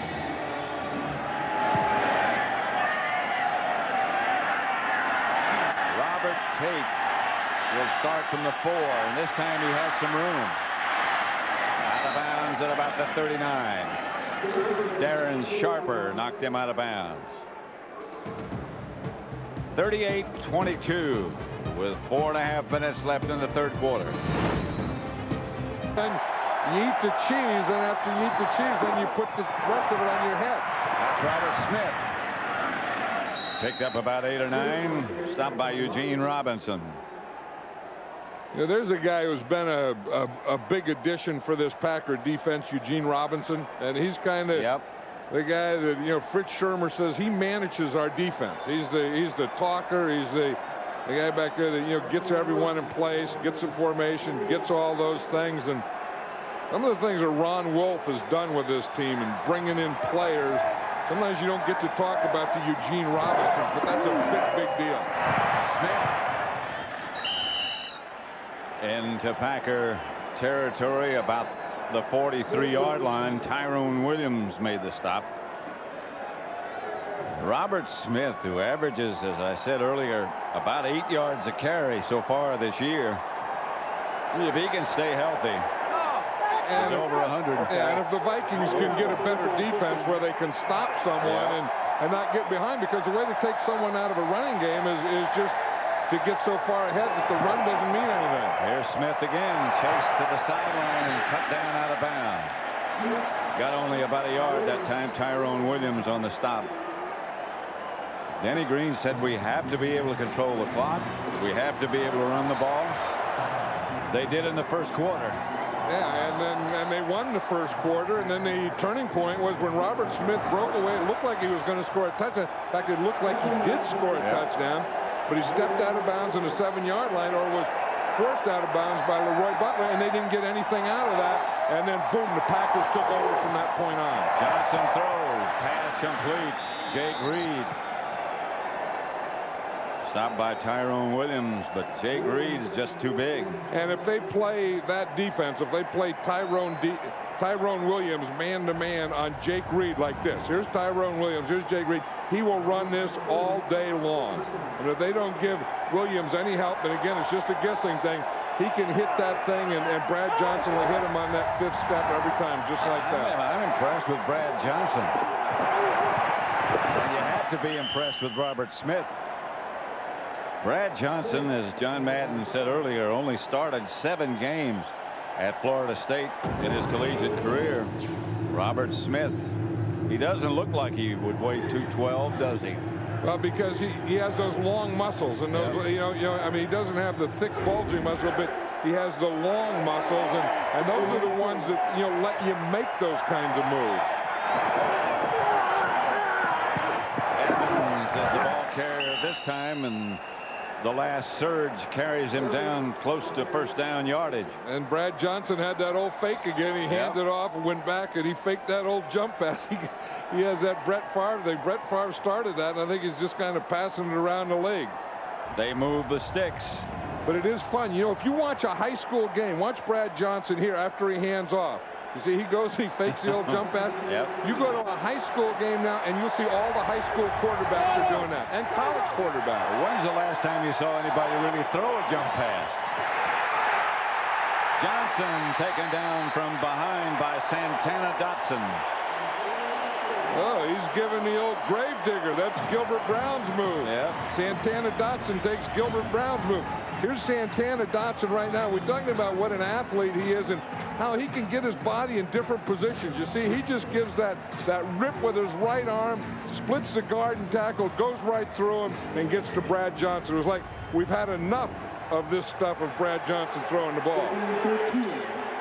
2nd and 13. That was big. Gilbert Brown over on the sideline. Here's Brad Johnson back to throw it again. Flag on the play. The pass is finally caught by Chris Carter. Johnson down. Yeah, by Santana Dotson again. Flag on the play and a penalty against Minnesota. Johnson did have some time on that, and it was right at the end that his protection broke down and Dotson got there. Offense number 73, 10-yard penalty. Todd Stussy is number 73. Yeah, he's not the guy that Todd Stussy's over here. He's the left tackle. Santana Dotson was the guy that got there, so it wasn't Stussy's guy. But again, you see Stussy there. I guess he tackled his guy right in front of the quarterback, though. And right in front of the official. Yeah, but that looked like pretty good pass protection to me. I mean, part of it was, I mean, he was on top of him. The guy was going down, and he just drove him down into the ground. Gilbert Brown's back in the game now. Darius Holland has really played most of the game in his position. Holland still playing. That's Robert Smith, who gets it down to about the 20 before Roderick Mullen brings him down. He slipped a couple of tacklers and got some up, and he looked like he was wrapping his arms, and he went right through it. He still got his head down. And that's the end of the third quarter with the score: Green Bay 38, Minnesota 22. And Fox NFL Sunday will continue after these messages and a word from your local Fox station.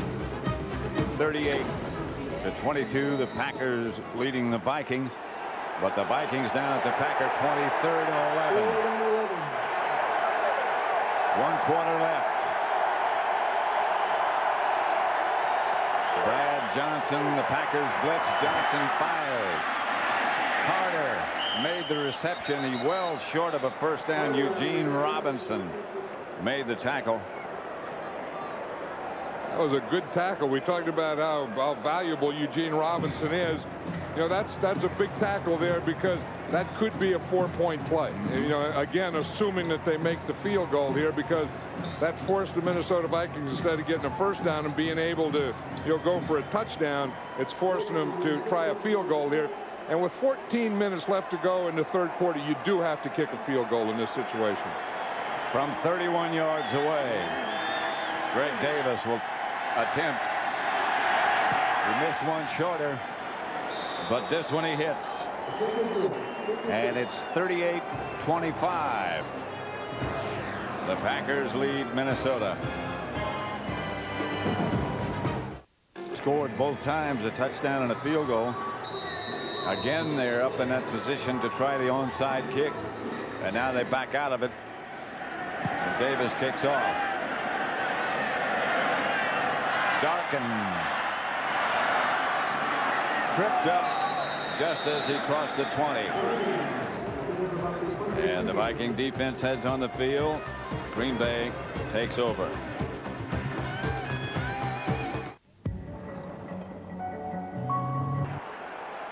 Minnesota on defense.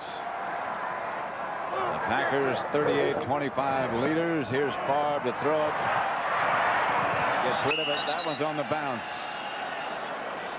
Incomplete. Freeman, the intended receiver. Yeah, you look at Brett Favre and his first 2 years with Green Bay. He had 37 touchdowns, 37 interceptions. And then in his last 3 years, of course, 2 of those were MVP in the league.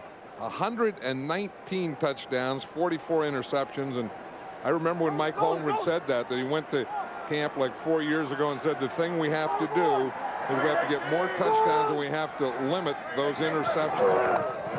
Remember, they didn't draft him. They got him from Atlanta. Brooks to the 46, tripped up by Griffith. Yeah, that had to be one of the Packers' biggest moves, and one of Ron Wolf's best moves that he's ever made in his life, when he picked up Brett Favre from the Atlanta Falcons. Watch Robert Brooks out here. Again, he's going to come under a stop. He stopped. He was running just a little hook. Yep. And then Brett Favre saw him, and they communicate so well. That wasn't a pattern. I mean, he was trying to find a hole in his zone. He didn't find anything. And then he saw Brett Favre looking at him, and he just made a slant out of it. 5 catches for Brooks for 92 yards. He and Freeman both have had big days. Here's Favre, 11. Dorsey, 11. Got a couple. Yeah, the frustrating thing for Minnesota has to be now is trying to get the ball back without having the Green Bay Packers score, because in the second half, the Vikings have had 3 possessions and they've had 3 scores. So I know what Denny Green is thinking now. We got to get the ball back, but we don't want to get it back as a result of the Packers having scored another touchdown. The Packers go with 2 tight ends, Thomason and Shimura. Wide receivers come left. Black 74. Black 74. The Viking blitz gets to Favre. Boy, that's a jailbreak. Did you see that? I mean, they just collapsed that whole pocket. That's a pocket collapse. And But watch Brett Favre when he gets back here, and watch how this whole thing just collapses right in front of him. See, they have that eagle look, and they got the stunt, the blitz up the middle. There's the blitzer, and then there's 4 guys hitting Brett Favre at the same time. Now, that is what you call a collapsed pocket, all started by a blitz. Watch, there's 4 guys all arriving at number 4 at about the same time. That makes it 3rd down and about 16, 17 maybe. The moves, the man in motion. Here's Favre back to throw it. Going deep to Freeman. Caught by Freeman and then juggled and then incomplete. Dwayne Washington was with him. And Freeman had Dwayne Washington beaten. He was beyond him. Watch him here. Here's Freeman here. Here's Dwayne Washington here. Washington is looking into the backfield, and he lets Freeman run right by him. No pattern. No, and then Brett Favre just throws it right in his hand, yep. and then Washington did make a recovery, and as Freeman was trying to bring it in, he hit him and knocked it out of there. That's just the fly. The old-fashioned take off and run as hard as you can, as long as you can. Hendricks' kick is a bomb. Fair catch. It's caught at the 10-yard line by Palmer, and the Vikings have 90 yards to go.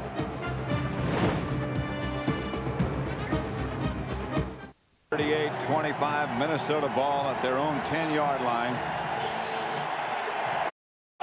Red hot all day long with a couple of wild times early.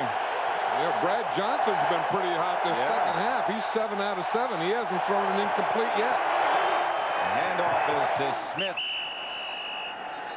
And right now for a McDonald's game break, let's return to Joe Buck at the Fox Television Center in Hollywood. Pat and John in New Orleans. Mario Bates has thrown for 1, run for 2. This one good for 1. He has a career high 152 yards today. Under 6 to play. And New Orleans looking for win number 1, leading 35-10. Pat and John. At Lambeau Field, it's 2nd and 6, 38-25. Minnesota leading, Minnesota trailing Green Bay. That's Smith again. Nothing doing. Leroy Butler.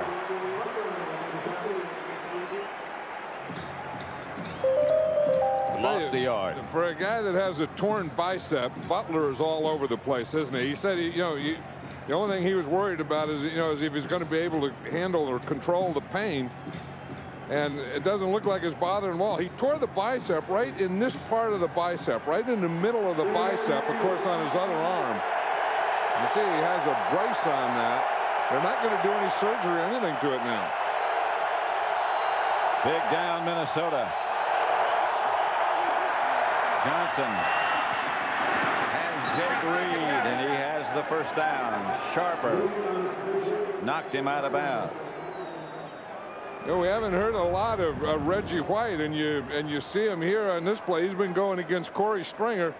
Here he's going against the tight end, and he just is going to be double teamed there, but not much of an effort there. Reggie looks like he's starting to get a little tired out there because this defense has been on the field for a long time. Stringer and the tight end is a little discouraging. 2 tight ends this time. Carter goes in motion. Johnson gets it out to Chris Carter, who leans forward and picks up a couple of extra yards with that lean. He tried to get it past the first down marker, didn't make it.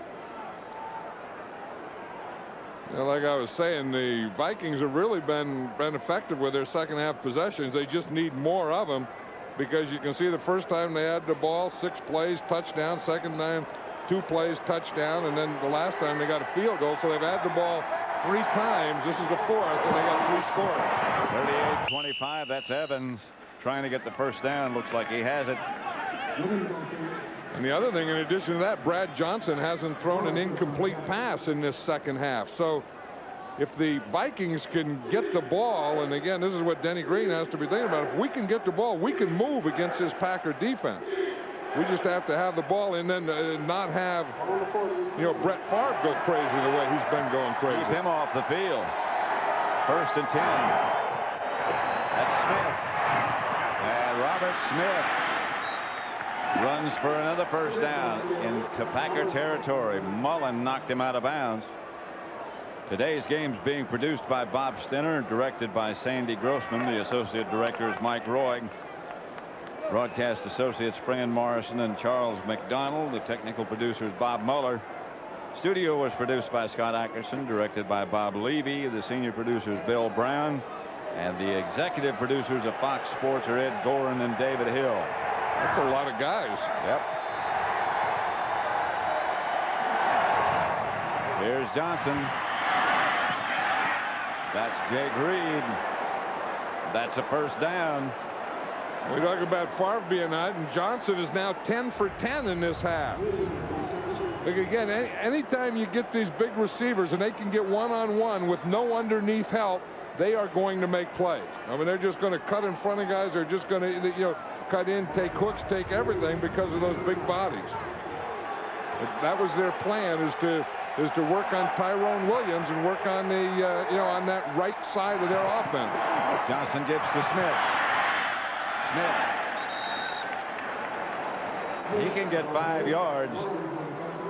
And it looks like he's getting nothing. Well, it doesn't take a lot of steps for Robert Smith to get 5 yards. I mean, he just goes boom, boom, and then he takes those long strides, and he's 5 yards in like 2 or 3 steps. I mean, some guys with shorter legs and shorter strides, it takes them like 10 steps to get 5 yards. It takes him like 3 steps to get 5 yards. He got 129 yards today.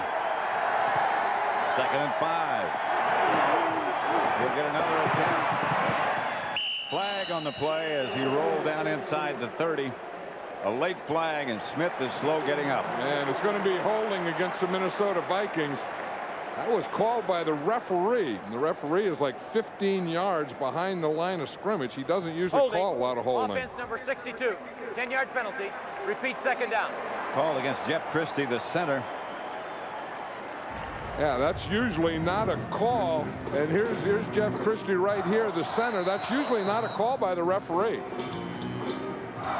And you can see, I don't know what the referee saw either, and he was too far away. The referee's way back here. He doesn't even make the picture. I mean, he's way back here, and when that play happened, he's 15 yards behind the line of scrimmage. He was 15 yards away from that play. Must have been his time to write a ticket. Brad Johnson pump fake. Pass is caught by Jake Reed. And he's inbound. And they made up for it. They got that penalty, and Brad Johnson came right back and threw it out there to Jake Reed and made up for it. The Packers are going to a lot of 3-man line and blitzing.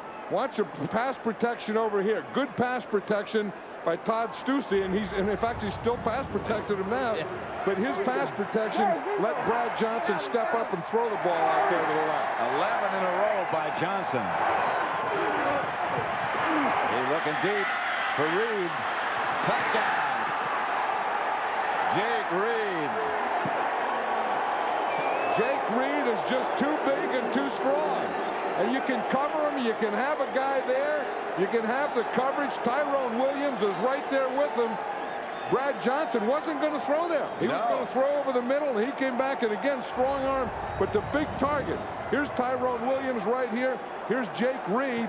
You see Jake Reed is so big, he gets by him. Once he gets by him, he wants the ball. And he just gets that left hand and gets a little push, makes a heck of a catch. 9 catches, 119 yards by Jake Reed, 2 touchdowns. And Brad Johnson's been perfect this second half. 12 in a row.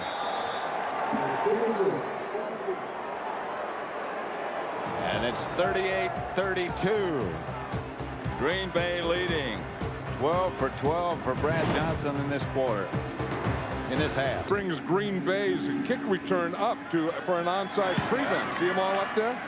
And then Greg Davis deep to Darkins. Flag on the play as Darkins has some room and is finally brought down outside the 45-yard line. Good return, but there's a penalty marker down. Holding against Green Bay. I was just going to say, I bet this one will be called back, because anytime you see a flag on a punt or kickoff return, it's usually against the return team. Holding during the return, number 43. 10-yard penalty, first down. Randy Kinder was the man called for holding. 38-32, 6.5 minutes left.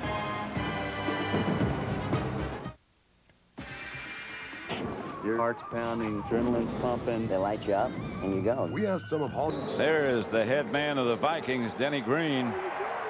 And his team has quietly gotten themselves in a position to win this game. Well, as you look at that score, 38-32, the Vikings could win with a touchdown. You think back to that 2-point play was big.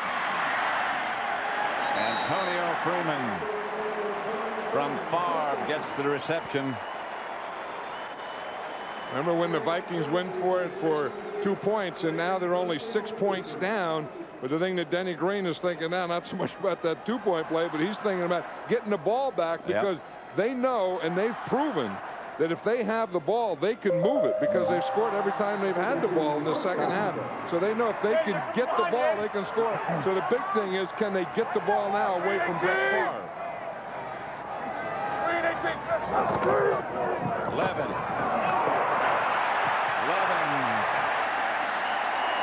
Gets up past the 45 for a Packer first down and more. You see the guy that he patted on his head is a guy right here, his fullback. Here's Levens right here. His fullback is William Henderson, number 30. When he got up, he patted him on the head, and for that reason right there. See, Henderson made the block that sprung him, and he followed Henderson right through the hole, and then when Henderson made contact, he broke right off that block. Two tight ends set up for Green Bay. First down and 10. Flag on the play. The whistle blows. Yeah, I think Aaron Taylor, the left guard, moved for the Packers. And again, when you're blocking a John Randall, that will make you do that sometimes. False start offense, 73. 5-yard penalty. Still first down. Aaron Taylor.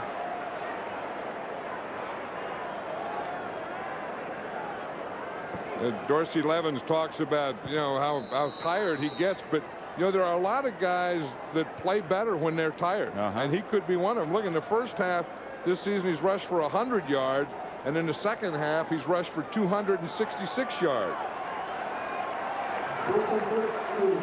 Second down and 15. Two tight ends for Green Bay. Vikings fake the blitz. Maybe they're coming. And Favre, I believe, read it, but now he comes away and gets sandwiched.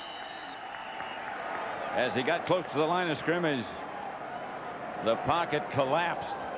You notice one thing about the Minnesota Vikings: when they get Favre, they don't just let one guy get him. And when they get him that first hit, boom, boom, boom, boom. There's going to be 3 or 4 guys on him every time. And if someone will slow him up or just get him a little, I know that their plan has to be, look, if we get him, get everyone on him. Coach Fazio looking for a good defense. Packers put in extra receivers.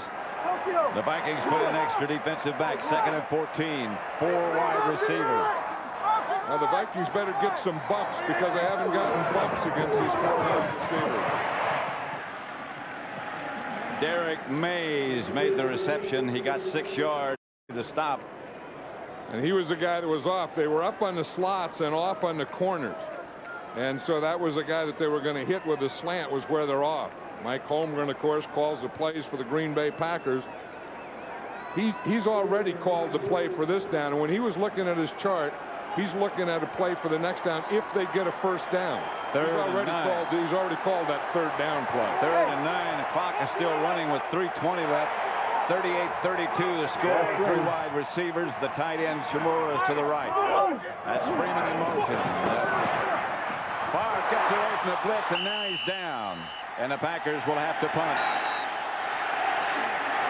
Wayne Rudd made the initial contact.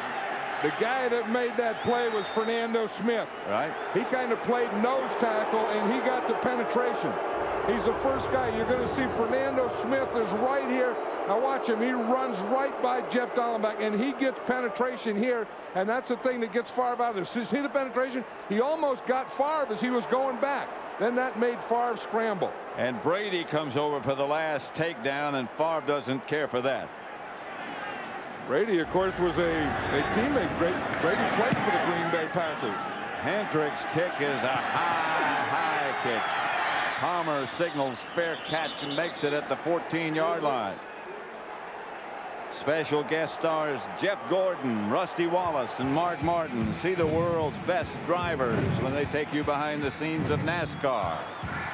The world premiere of the movie Steel Chariots, Tuesday at 8/7 Central on Fox.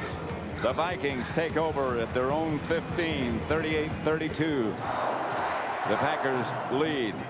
You know, the Packers haven't been able to stop the Vikings in the second half. This is the 5th time the Vikings have had the ball, but on their 4 previous possessions, they've scored again 3 touchdowns and a field goal. So they've scored this half every time they've had the ball. Robert Smith. A couple. Santana Dotson on the bottom of the pile. This is what I was just saying here, that if you look, they got on the 19, they scored, they got the ball on the Green Bay 24, they scored a touchdown, their own 39, they scored a field goal. Now they're starting, and then on their own 10, they scored a touchdown. It's the 5th time they've had the ball. Smith got 3 at 2nd and 7. Brad Johnson back to throw.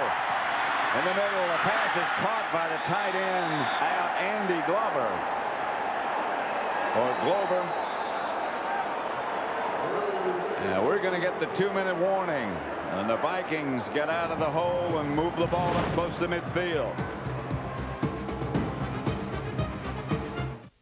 Back at Lambeau Field, Pat Summerall with John Madden. 2 minutes left, 38-32. Brad Johnson has hit 13 out of 13 in the second half, 3 touchdowns.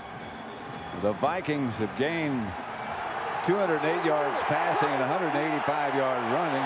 Almost 400 yards against this Green Bay defense. Johnson to Smith. Again, he fakes that jump pass. Smith runs out of bounds. Yeah, Johnson's just going to have to go back and throw the ball because he hasn't thrown an incomplete ball this second half. And you talk about hot quarterbacks. We've seen a hot quarterback. We've seen one on both sides. Yes, Brett Favre and his touchdown passes today. And in this second half, this Brad Johnson's just amazing. Green Bay with 6 defensive backs, and Johnson back to throw it. Going deep, and he's got the man open. He just missed. Jake Reed behind him and high. That's the first one he's missed in this half. If Rich Shermer's thinking, what the heck do I have to do with these receivers? And I know what he has to do. You better double Jake Reed, and you better double Chris Carter.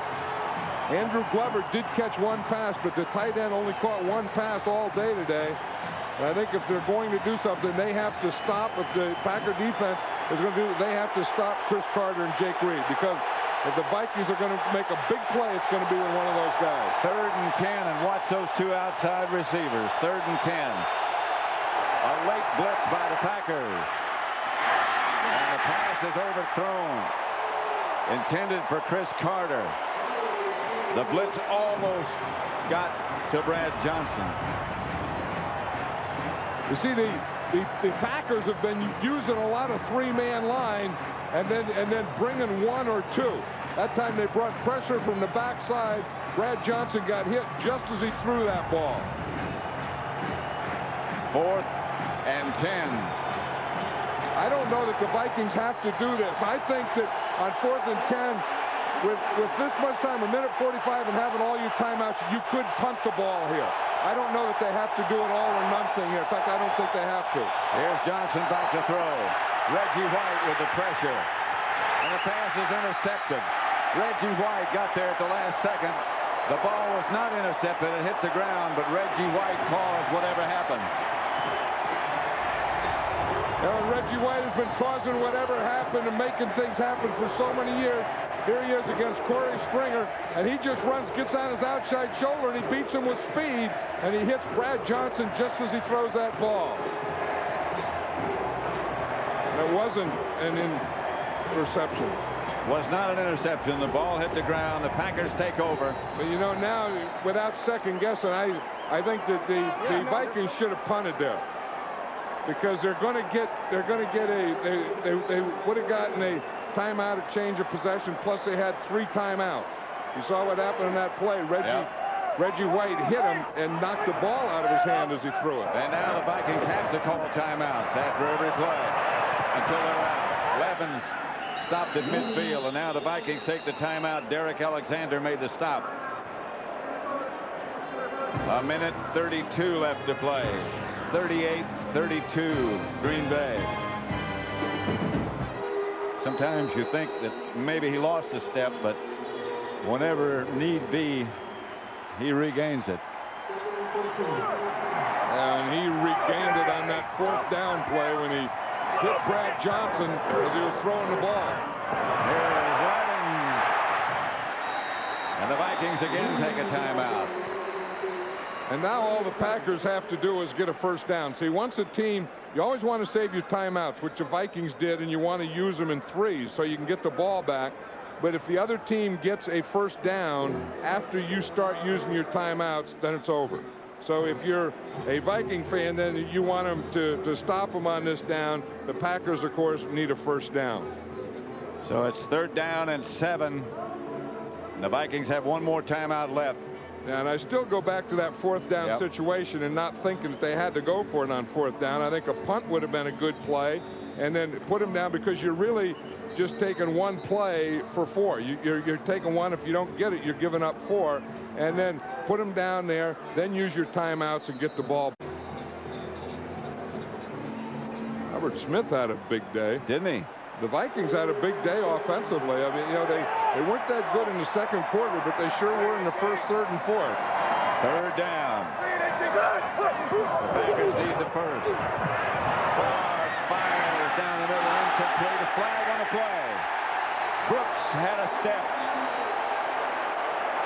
And Favre was hit just as he let go. I'll tell you, Brett Favre has really been hit a lot this season. It's only the 4th game of the season, but Brett Favre is a tough guy. He's a tough quarterback, but he has really taken a lot of hits. He's really been batted around. But here comes a blitz, and they know that they have to go after Favre, but his arm is so strong that he can just take off. I mean, he can just throw that ball and get it where he has to. But watch what John Randall did to him. I mean, John Randall really unloaded on Brett Favre after he threw the ball. And that's that penalty downfield. Here's the hit on Favre again. That's John Randall right there. Boom. That is what you call a depleter. And all of Brett Favre's cleats came out of the ground and off his shoes. He went feet over head. But he's back in the huddle. He's a tough guy. I'd never question that. I mean, the penalty stopped the clock. The pass interference penalty on Brooks. Favre just kneels down. They have one timeout left, and that'll burn it. And Favre's getting out of there, too. He's not going to hang around there because he knows that this is a rivalry game. And he knows that there's no love lost between these two teams, and he's not going to let anyone take a shot at him as he kneels down there. Hey, the Vikings were in this game. They had it under control, and then they lost control of it. And then the second half, they came out, and they were hot. Brad Johnson did everything he had to win. Jake Reed, Chris Carter. Those were amazing today. Vikings going for 2 to put themselves in a position to win. And Reggie White made a play. Big play. Wonder how many times we've said that in our careers. Reggie White made a big play. Seems like all our lives, but today was Brett Favre's day. This is the 21st consecutive win for the Packers at Lambeau Field. Includes 3 in postseason. The last loss was in September of 1995 to the St. Louis Rams, 17-14. So they've been just about unbeatable here. Right now, let's send you down to Pam Oliver, who has Brett Favre. All right, thanks a lot, Pat. We're going to wait till he gets the shoulder pads off. You took a bad hit there. How you feeling? I feel good. Anytime you win a ball game, it's it's exciting, but it was a rough game. We knew it was going to be a tough, hard-fought ball game, and we found a way to win at the end. John and Pat talked a lot about you just taking a lot of hits so far, really taking a beating kind of early in the season. Does that concern you? No, I don't want to do it for a living, but it's football, and sometimes you get hit. We're playing good football teams. They're blitzing us a lot, but we'll be okay. What does the record mean? Breaking the record, Bart Starr's record today. What does that mean for you? It just means a lot because we won the ball game. You know, it's an honor to break a guy like Bart Starr's record. But we have a long ways to go, and I'd much rather win another Super Bowl. Feel better about the way the offense played, especially in the first half? Yeah, we played a great defense, and we came back, and we, you know, we struggled a little bit early in the first couple of games, but we found a way to get some points on the board, and that's important against a team like this. All right, you got a couple of games coming up against some teams in your division. Was this an important way to get that started? Absolutely. You know, our division, I think, is the toughest in football right now. But to beat Minnesota the way we did today is, I think it's real gratifying. Thanks a lot, Brett. Appreciate it. Let's go back upstairs to Pat. All right, Pam, thank you. The final score here at Lambeau Field is Green Bay 38, Minnesota 32. Coming up on the NASDAQ postgame report, we'll get you up to date on all the scores from around the league. Also, our Fox Sports ticker will have up to the second stats. That's all next on the NASDAQ postgame report.